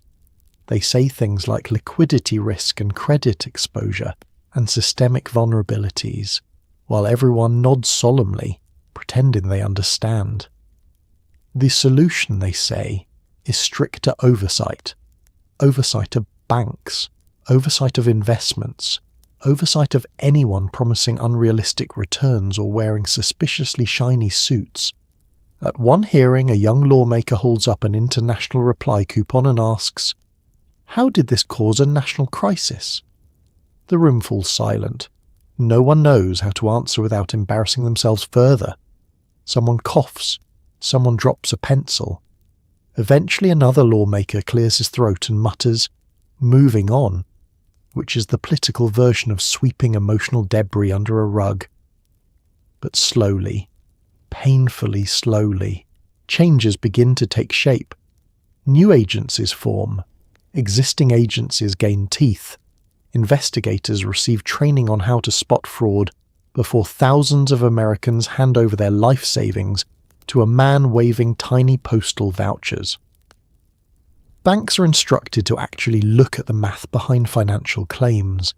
Accounting standards tighten. Words like guaranteed and risk-free are gently escorted out of marketing materials. The public, still bruised, watches all this unfold with wary curiosity. Some cheer, some roll their eyes, some insist regulation ruins everything. But most people quietly acknowledge the obvious. Had someone put guardrails in place earlier, Ponzi might have remained a scrappy dreamer instead of a national disaster with excellent hair. You wander past bookstores displaying titles like How to Avoid Being Tricked, and the new financial rules and coupons are not investments. Bar conversations turn into debates about market safety. Your neighbour even buys a padlocked metal box labelled Savings Do Not Touch, which is frankly the most secure investment strategy you've seen this decade. America isn't fixed, not by a long shot. The duct tape metaphor is generous, but the country is learning, slowly, painfully, reluctantly, that dreams need structure.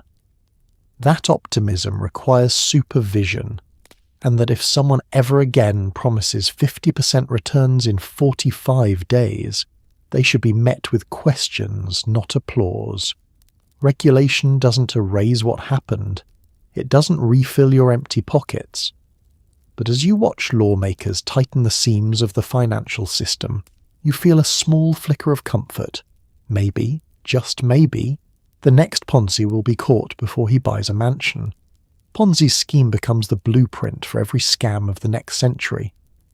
Multi-level marketing, crypto rug pulls, passive income gurus, all of them whisper, "Thank you, Charles." You don't realize it at first. You're too busy mourning your lost savings and listening to jazz musicians turn national financial suffering into surprisingly catchy music. But as the dust settles and America steps gingerly into the rest of the 20th century, something remarkable and disturbing becomes clear. Ponzi didn't just create a scandal, he created a genre. It turns out the human desire for money without effort is as eternal as gravity. And Ponzi, accidental icon that he was, gave future generations a sparkling, disastrous template. Charm people, promise the impossible, and disappear before the math catches up. You imagine you scammers studying Ponzi like an artist studying a Renaissance master. They flip through his old newspaper clippings, whispering, "Ah yes, that's how you manipulate hope efficiently." In the decades ahead, you watch descendants of Ponzi's spirit emerge everywhere. First come the mail-order miracle schemes, tonics, exercise contraptions, eyebrow-lifting devices that definitely should not be plugged in. Each promises transformation. Each delivers electrocution or disappointment, sometimes both. Then appear the chain letters. People mail identical notes to 12 of their closest friends, convinced money will appear as if summoned by postal magic. It does not.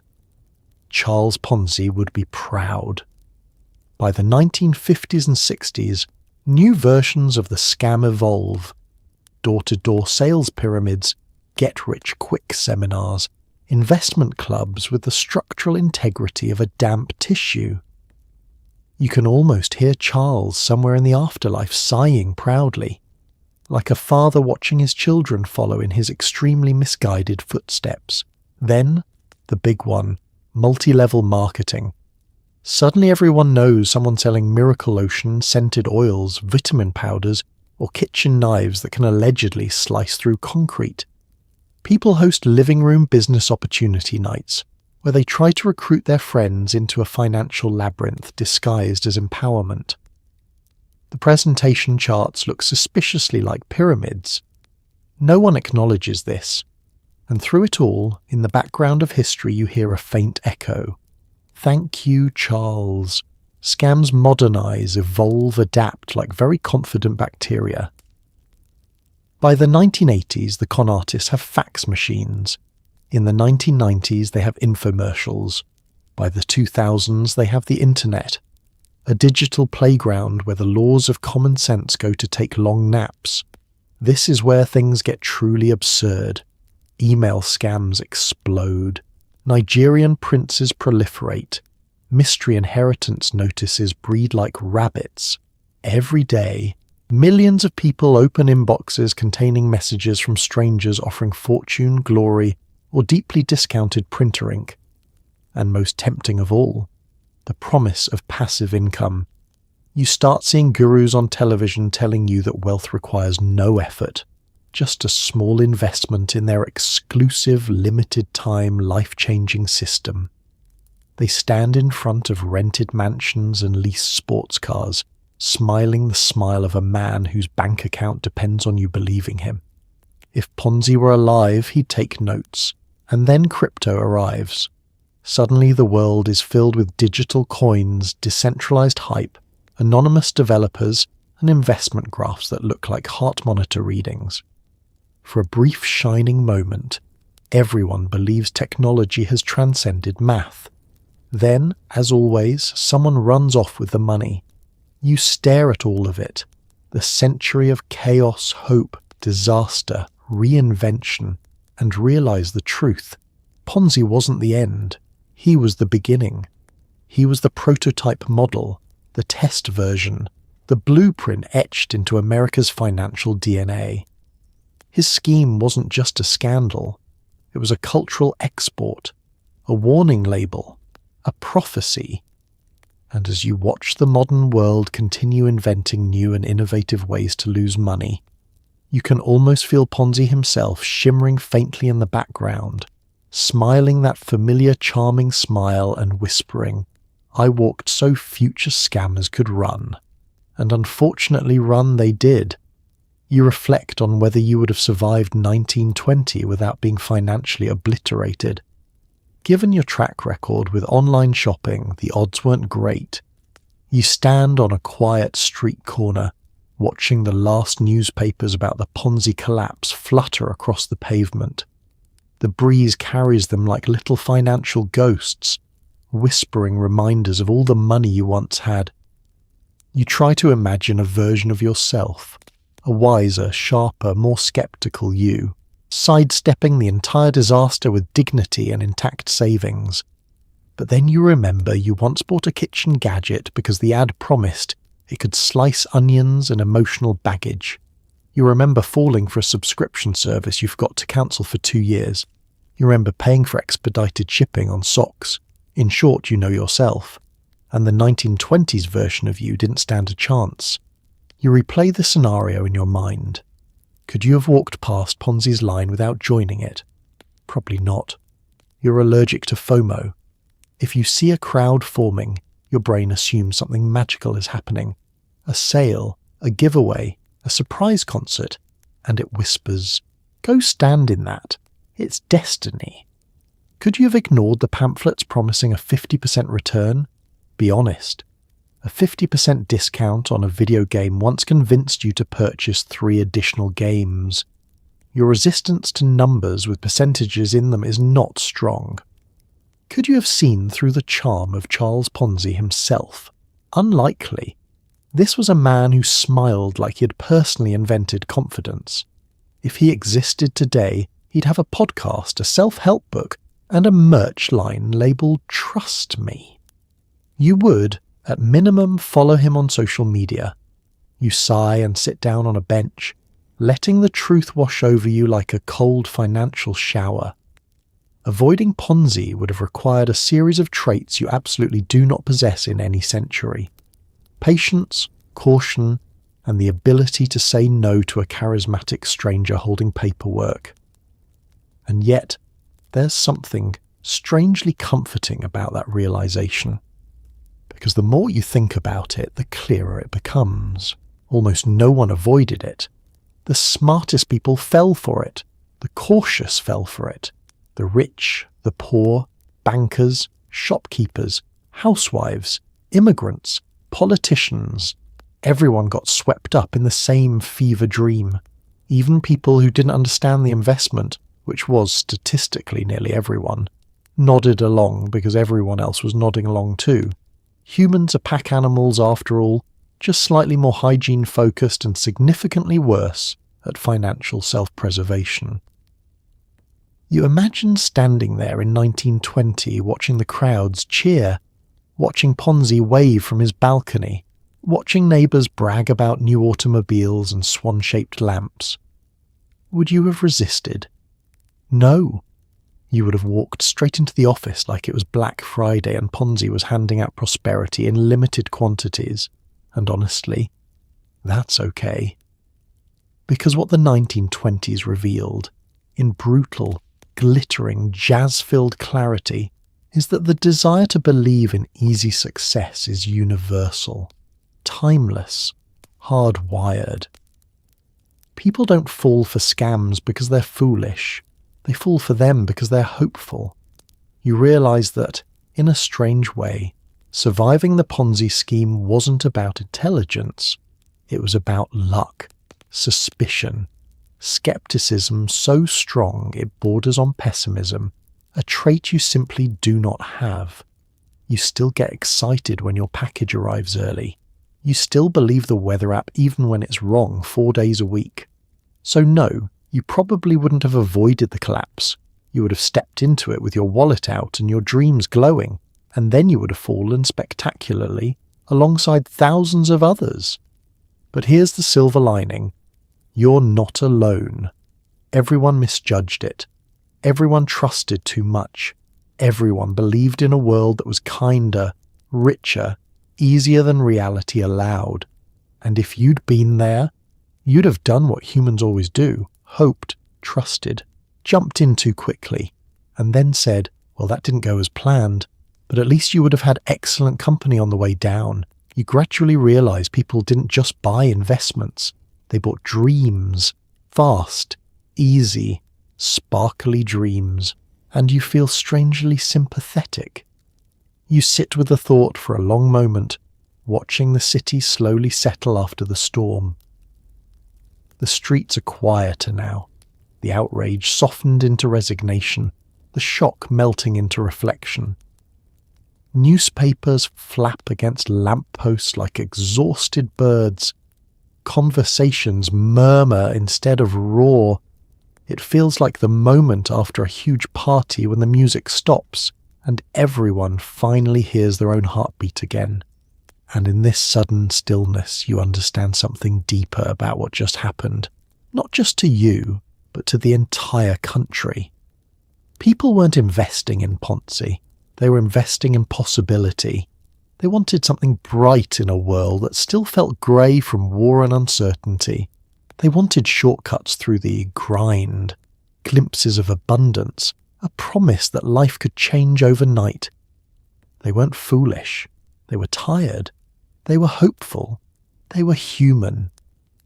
You think about the faces you saw waiting in line, the factory worker gripping his lunch pail, the elderly widow clutching her savings, the young couple trying to build a future.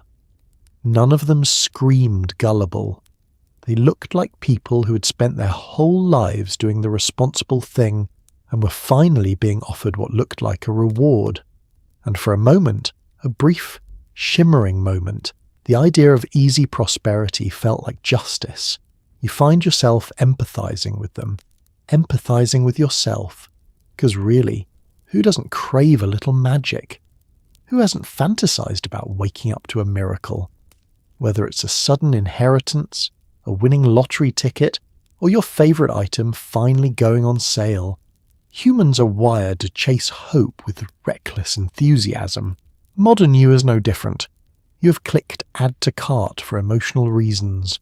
You have believed optimistic shipping estimates. You have seen guaranteed results and whispered, maybe you are built for optimism, even when optimism is built from questionable math. As the thought settles, you start recognizing Ponzi's frenzy for what it truly was. A massive, glittering mirror held up to the human desire for better days. People didn't gather because they understood postal arbitrage. They gathered because they wanted relief, opportunity, a shortcut through struggle. And when a charming man in a shiny suit said, "I can help you," they believed him, not because he made sense, but because he made them feel something. Hope is powerful like that. It can move crowds. It can build empires. It can override logic faster than any financial formula. You look down at your empty pockets and realize that, strangely, you don't feel angry anymore, or ashamed, or even foolish. You feel connected to everyone who stood in those lines, to everyone who dreamed too hard, to everyone who took a leap because the ground looked soft beneath them. And really, isn't that the story of humanity? We dream big, we reach far, we believe in things that sparkle, even when the sparkle comes from a man holding a coupon. The Ponzi frenzy didn't expose stupidity, it exposed yearning, the deep universal yearning to make life easier, brighter, more abundant than it currently is. You watch a woman across the street toss her old Ponzi pamphlet into a bin. She pauses, sighs, then walks away with her head high. She's not defeated. She's recalibrating. And suddenly, you realize why people bounce back after disasters like this. Hope isn't a flaw.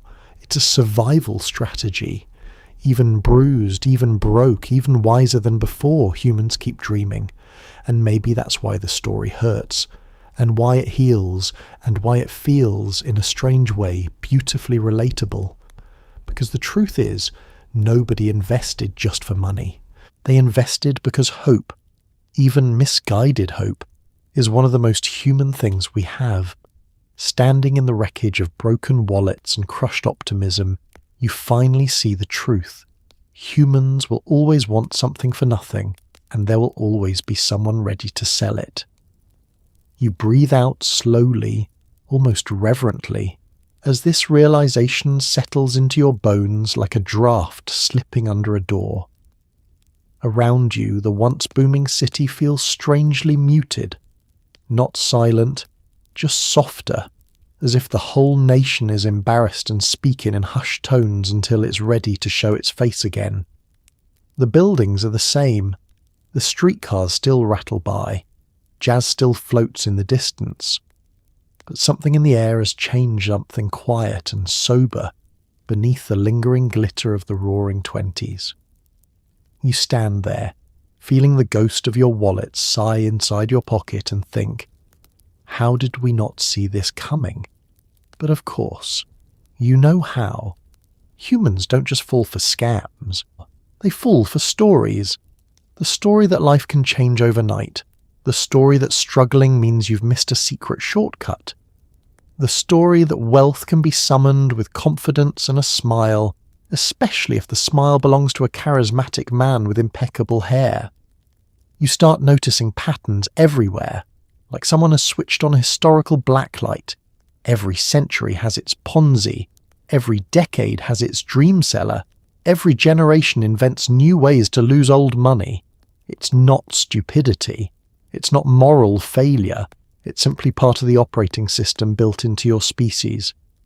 You think back to those long lines outside Ponzi's office, the excitement, the trembling hope, the rush of possibility. Those people weren't greedy monsters. They were tired workers, hopeful immigrants, young dreamers, and elders trying to stretch their savings. They weren't seeking luxury. They were seeking relief. And relief is one of the easiest things in the world to sell. You wander farther down the street, passing others who look just like you, dazed, reflective, still sorting through their emotional debris. A man sits on a stoop staring at his empty hands as if waiting for money to magically respawn. A woman reads the headlines again and again, hoping a different outcome might appear on the 20th read. A boy tries to comfort his father, tugging at his sleeve with quiet concern. No one is angry anymore. They're just learning. And that's when it hits you. This wasn't just a financial collapse. It was a mirror reflecting all the little human contradictions, hope and fear, ambition and vulnerability, logic and longing, wrapped together in a fragile package.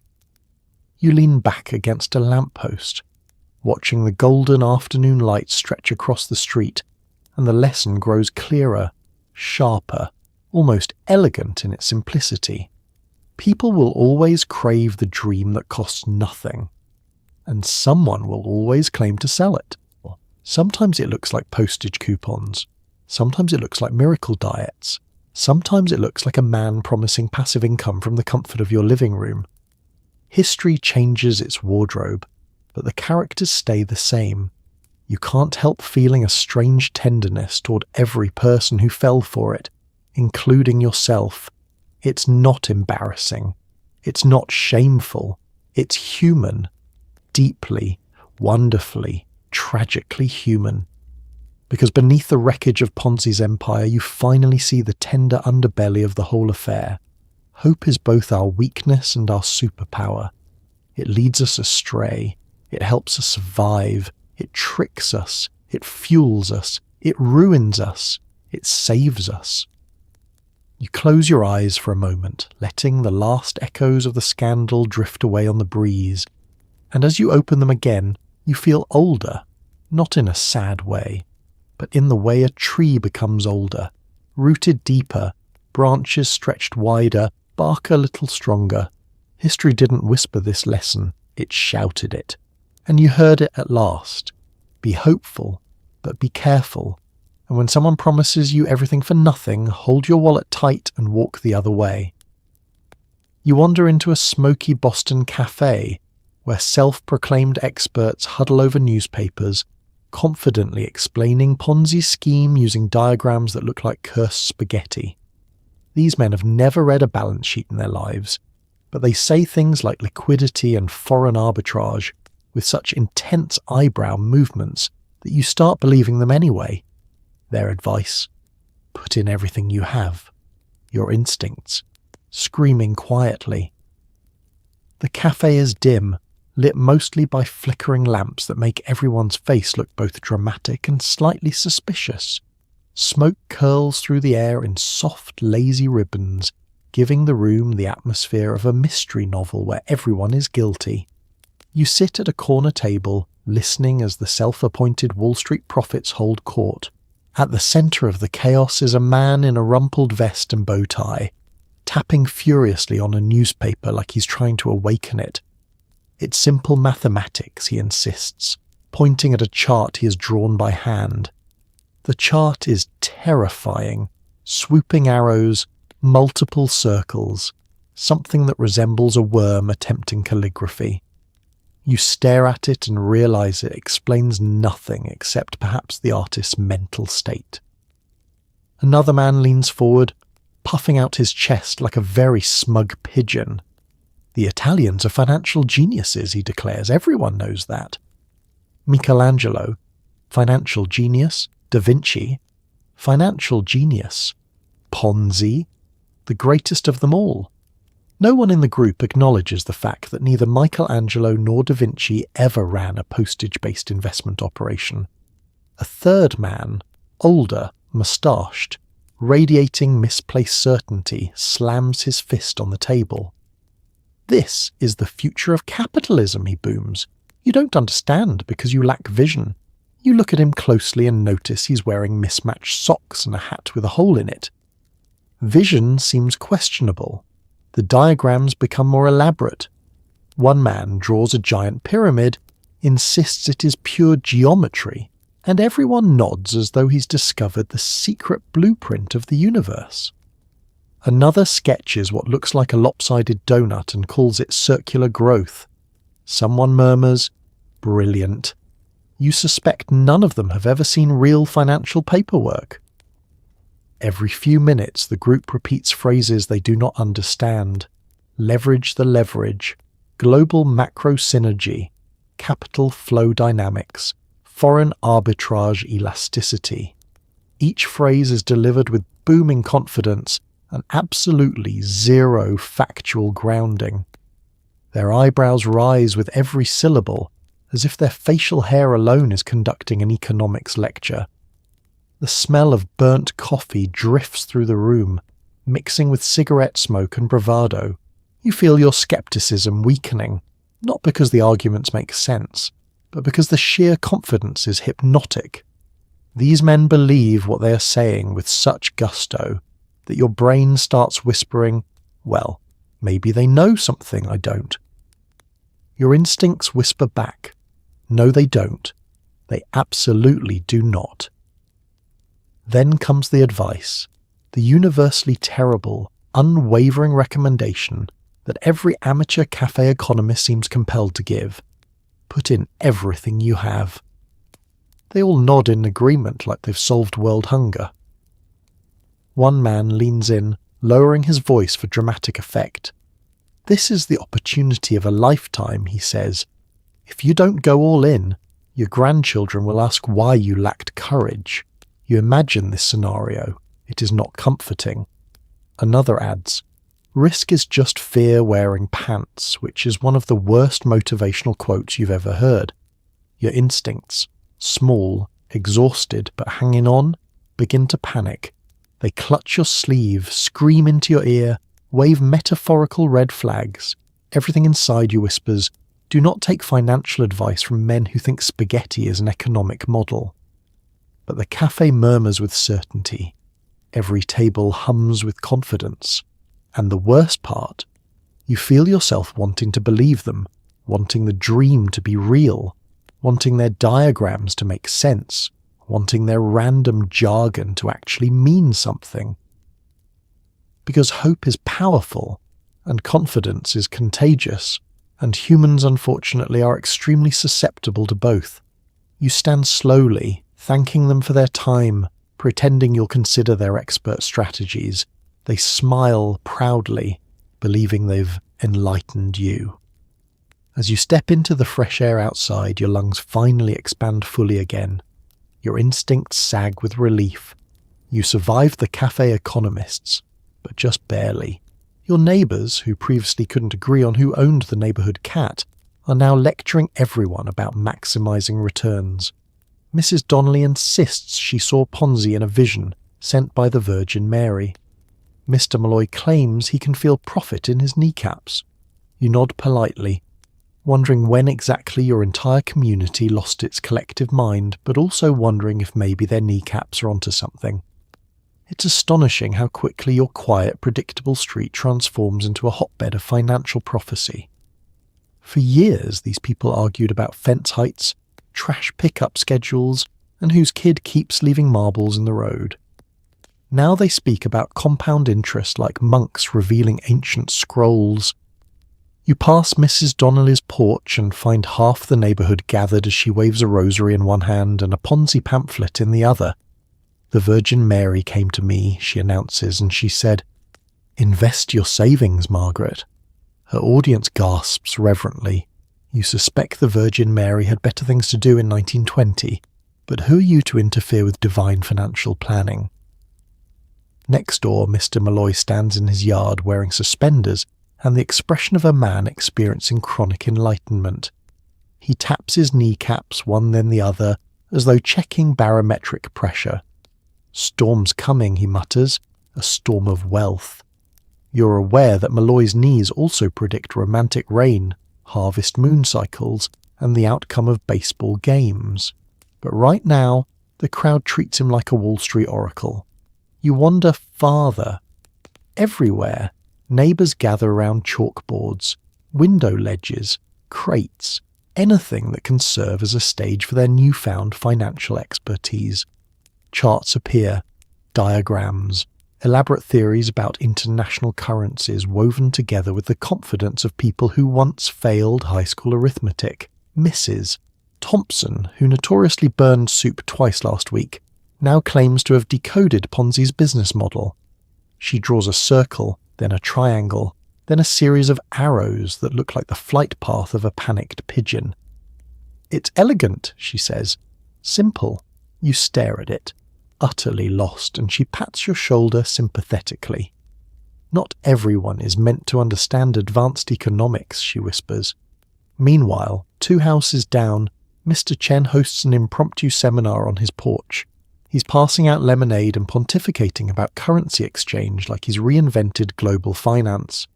"Europe undervalues these coupons," he says dramatically. "Mark my words, this is the future." You sip the lemonade. It's terrible. But you nod anyway, because he looks so proud. Your favourite encounter, however, is the argument happening between Mr. and Mrs. Hargrove. Mr. Hargrove, armed with a ruler and yesterday's newspaper, insists that Ponzi has mathematically eliminated risk. Mrs.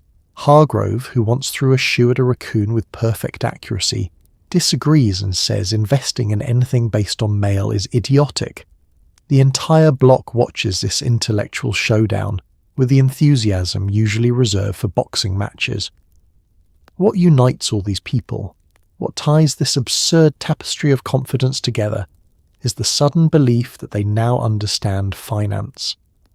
That decades of savings habits, budgeting struggles, and practical caution have been rendered obsolete by a single charismatic Italian with shiny hair. And the wildest part? They sound convincing. Oh, not accurate? Absolutely not. But convincing. The voice, the posture, the certainty, dripping from every syllable, it's powerful stuff. You find yourself nodding along even when someone says something like profit flows through the earth like groundwater. You just have to dig in the right spot. You shouldn't believe them. You know you shouldn't believe them. But also, what if Malloy's knees really do sense profit? They've predicted snow 4 winters in a row, standing there among your neighbours, former friends, now self-appointed economists. You feel the tug of collective delusion. It's warm, it's comforting, it's absurd. And you understand in a deeply human way how entire communities get swept up in the same glowing dream at the same dangerous speed. You look around at their hopeful faces, their enthusiasm, their excitement, their fierce belief that life is about to get easier, And even though you know how the story ends, you can't help but feel a tiny, lingering spark of sympathy. Because sure, they're wrong. And yes, their diagrams look like haunted pasta, and absolutely none of them should advise anyone. But beneath the chaos, the miscalculations, the knee-based prophecy, there is something tender. A neighbourhood full of people who just wanted to believe in something, even if that something was mathematically impossible. And honestly, you kind of get it. Local banks release a formal statement saying, please stop giving all your money to this man. Naturally, this causes the public to give more money to this man. You watch bankers pace nervously behind their marble counters, clutching ledgers like emotional support pets. The tension smells like ink, old paper, and catastrophic financial anxiety, but no one's listening. After all, who trusts boring old banks when there's a man offering 50% returns and a nice smile? The banks are panicking quietly, which is the worst kind of panic because it involves polite smiles stretched too wide and voices pitched just a little too high. You walk into your local branch expecting calm professionalism, and instead find an atmosphere that feels like a school cafeteria during a fire drill. A teller drops a stack of coins. Another wipes sweat from his brow, with a pocket square embroidered with the initials of a man who definitely never sweat in public. The bank manager stands near the front desk, wringing his hands with the urgency of someone trying to stop a tidal wave using only posture. "Ladies and gentlemen," he calls out, voice trembling slightly, "your savings are perfectly safe with us." His tone is so strained it suggests he does not personally believe this. Customers glance at him briefly, then go right back to whispering about Ponzi's magical returns. You watch another banker attempt a more modern approach, handing out pamphlets titled Understanding Reasonable Investment. This is a doomed strategy. Humans do not crave reasonable investment. They crave potentially catastrophic financial adventures wrapped in charisma and promises of luxury. One customer tosses the pamphlet aside with the disgust usually reserved for spoiled milk. In the back corner, two clerks speak in hushed tones, their faces pale. "He's pulling millions out of deposits," one whispers. "Millions." The other nods gravely, adjusting his glasses, which are fogged from stress. "We can't keep up. They're withdrawing from us just to give it all to him. It's astonishing. The very institutions designed to protect money cannot compete with a man who has turned charm into a financial weapon." And the public? They trust Ponzi more than the vaults. You overhear a woman at the counter telling a teller, "My sister put everything into Ponzi's plan. She doubled her money." This is not strictly true. She has simply been paid with the money of 1,000 strangers, but details are not welcome at this time. The teller tries to explain risk. She cuts him off with, "Well, you wouldn't understand. You work at a bank." He looks wounded, deeply, spiritually. Meanwhile, a group of bankers huddle in the manager's office, arguing in frantic whispers. "If we don't stop this, the whole system could collapse. Well, we tried telling them. They don't listen. Because he smiles. He has a nice smile, Harold. What do you want us to do? Smile nicer?" One banker rubs his temples in despair. Another fiddles with his suspenders like they hold the secrets of financial salvation. A third simply stares out the window, watching yet another line form in front of Ponzi's office and whispers, "We are witnessing madness." You step back out onto the street where the real action is happening. Crowds surge toward Ponzi's headquarters with the energy of people racing toward a Black Friday sale. They wave money, they wave handkerchiefs, they wave hope around like it's fire-resistant. Meanwhile, the bank down the road stands stiff and solitary. Marble pillars, brass fixtures, and centuries of tradition being completely ignored like an encyclopedia in a room full of fireworks. Because the truth is simple. Banks are safe, banks are steady. Banks offer stability, caution, and reasonable returns. And that is exactly why no one is interested. Not when the world feels electric. Not when fortunes appear to double overnight. not when the decade sings jazz and possibility and everyone is doing it. So the banks pace, the bankers sweat, the ledgers tremble. But still, the crowds march right past them, chasing the gleam of a dream that seems too good to be true because it is. And you stand there caught between two worlds, the quiet, boring reassurance of marble pillars and the dazzling, dangerous glow of Ponzi's promises. And unfortunately, like so many others, you already know which one you chose. When you enter Ponzi's office, you expect order. Instead, you find mountains of money literally piled on desks, overflowing drawers, and a secretary who looks seconds away from emotional collapse. The phones ring non-stop, the inkwells are dry, the adding machines are smoking. People burst into the room waving checks like they're competing in a financial rodeo. You stand in the middle of it all, quietly realizing this entire enterprise has the energy of a Jenga tower built by toddlers. Your first impression is that this cannot possibly be the headquarters of a legitimate financial empire. It looks more like the aftermath of a tornado that specifically targeted money and anxiety. Bundles of cash sit in precarious stacks, leaning slightly to the left, as if one good sneeze could send them cascading to the floor like paper waterfalls. Clerks rush back and forth with papers flapping behind them like distressed wings. One is carrying so many ledgers he can only see through a tiny slit between them. He smacks into a filing cabinet and apologizes to it. Another frantically cranks the handle of an adding machine as smoke wafts from its gears, giving the room the distinct scent of burnt metal and existential dread. The phones screech like distressed parrots. Every few seconds, a clerk picks up the receiver, listens for one moment, then whispers, "Please hold," in the same tone a doctor might use to tell someone the news isn't good. Amid the pandemonium, Ponzi secretary, a woman whose eye twitch may soon qualify as its own medical condition, sits at the front desk buried beneath an avalanche of envelopes. She stamps documents so quickly her hand becomes a blur, her movements powered entirely by caffeine and primal survival instincts. People continue bursting into the office with the explosive energy of contestants in a game show no one signed up for. They wave checks triumphantly, shouting things like, "Double this by Thursday," or "My cousin wants in too," or "Where do I put my grandmother's life savings?" The clerks respond with hollow nods and expressions that suggest they have not slept since the invention of the paperclip. As you move deeper into the chaos, you nearly trip over a crate filled entirely with loose bills. It's labelled miscellaneous. Money in handwriting that grows shakier with each letter.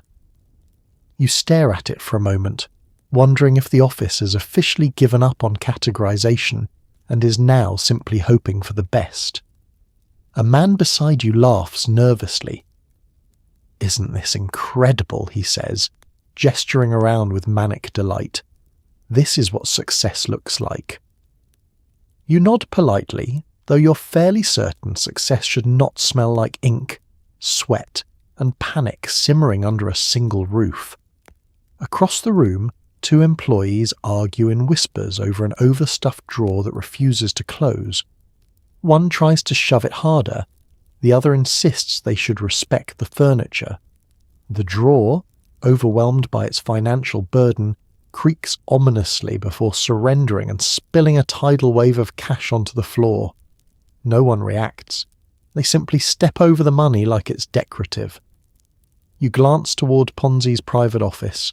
The door is closed, but you can hear muffled shouting, not angry shouting, but the frantic tone of someone insisting everything is fine while everything is on fire. You imagine him pacing back and forth, smoothing his hair, practicing reassuring lines in a mirror. "It's under control. This is how businesses run. Please don't panic." Meanwhile, the building feels like it's vibrating with instability, a financial volcano rumbling beneath your feet. A clerk brushes past you, muttering to herself, "We need more ink." Another sighs, "We need more paper." A third declares, "We need divine intervention." You offer your spot in line to a man carrying a giant sack of money because he looks physically and spiritually exhausted. Standing in the centre of the madness, the ringing phones, the smoking machinery, the rivers of cash, the nervous sweat glistening on everyone's brow, you feel the truth crystallise in your mind. This isn't a business. This is chaos wearing a suit, a beautiful, terrifying, mesmerising mess built on hope, hysteria and math that never actually worked.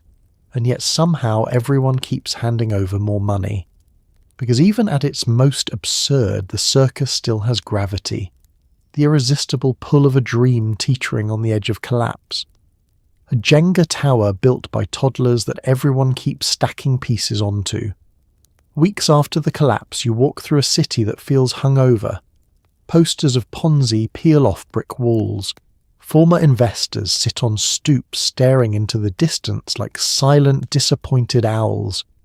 Newspapers still buzz with updates, each headline more dramatic than the last.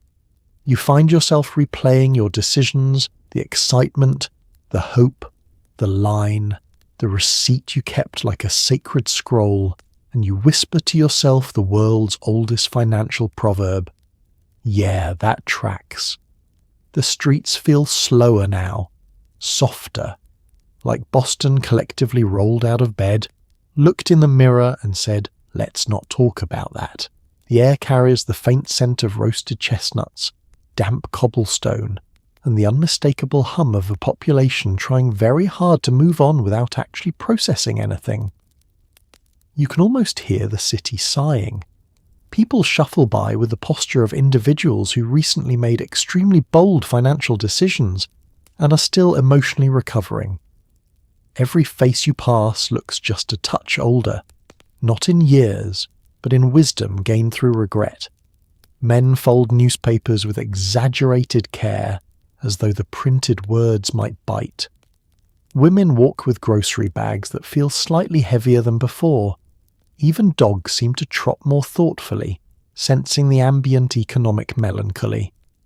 You bend down and peel a crumpled Ponzi flyer off the ground. It's faded now, the once bright promises dulled into a ghostly outline. The bold text still reads, "Guaranteed returns," which feels like a personal attack. You tuck the flyer into your pocket, unsure if you're keeping it as a warning or a souvenir of your own temporary lapse in judgment. As you wander deeper into the city, you notice how each neighbourhood processes the aftermath differently. In the North End, cafe owners shake their heads and mutter about the madness of crowds. In the South End, elderly men gather around chessboards, clucking their tongues as if they had predicted everything. They did not. Down by the harbour, sailors laugh ruefully, telling stories of the time they spent their entire paychecks on a promise printed on paper thinner than hope. Then there are the former experts. The men who once lectured you about arbitrage now sit quietly at cafe tables, stirring their coffee so slowly you'd think they're waiting for economic insight to rise to the surface. They speak little. When someone mentions Ponzi, they wince as though swatting at an invisible mosquito. You stroll past Ponzi's old office, or what remains of it. The windows are dark, the doors locked. The once endless lines have evaporated like a strange fever dream. But if you stand still long enough, you can almost hear echoes of the chaos. The ringing phones, the shouts, the stacks of money rustling like restless leaves. Ghost noises from a very real disaster. A man beside you sighs deeply, arms crossed over his chest, and says, "Well, that was something." You both nod, because there is no better summary for a scheme so bizarre, so enormous, and so predictable in hindsight. You keep walking, replaying every step of your own journey. The moment you joined the line, the nervous thrill as you filled out the form, the warm envelope of optimism that wrapped itself around you like a too generous scarf. It all comes back in flashes, not painful, just educational, embarrassing in a way that ages you gently. The truth is you're not angry anymore, just reflective, just human. You understand now that your mistake wasn't believing in Ponzi. It was believing in the fantasy that life could skip the hard parts and drop you gently into prosperity. A fantasy you still kind of wish were real. You stop at a bridge and lean against the railing, watching ripples shimmer across the Charles River. The city glows faintly in the late afternoon light, bruised but still beautiful. And in that moment, you feel something surprising: resilience. People are working again, saving again, laughing again. Not loudly yet, but softly, the way people do when they've survived something absurd and live to chuckle about it. You breathe in the crisp air and let the quiet truth settle. Life goes on. Wallets recover, and every mistake becomes eventually a story. Maybe even one worth telling someone else someday. You straighten up, dust off your coat, and whisper again, not sadly, but almost fondly, "Yeah, that tracks." So tonight, as you settle deeper into your blankets and let the last bits of this absurd little journey drift away, take a slow breath and remember the strange, hopeful, hilarious chaos of the world you just lived through. You survived the lines, the promises, the flyers printed with far too many exclamation points. You watched a man build an empire out of thin air and optimism, and you watched it collapse the same way, silently, suddenly, and with a disappointing thud. And yet, somehow, people kept going. They dusted off their empty wallets, straightened their rumpled suits, and stepped back into the bright, unpredictable world of the 1920s. Because that's the thing about humans, we're endlessly hopeful. Even when history tries to trip us like a mischievous toddler, the people caught in Ponzi's frenzy weren't foolish. They were dreamers. They were tired workers who wanted a little comfort, recent immigrants desperate for a foothold, families hoping for something better. They were all just trying to make their way in a world that moved faster than anyone could hold on to. And even when everything crashed, they kept going. They adapted. They learned. They rebuilt.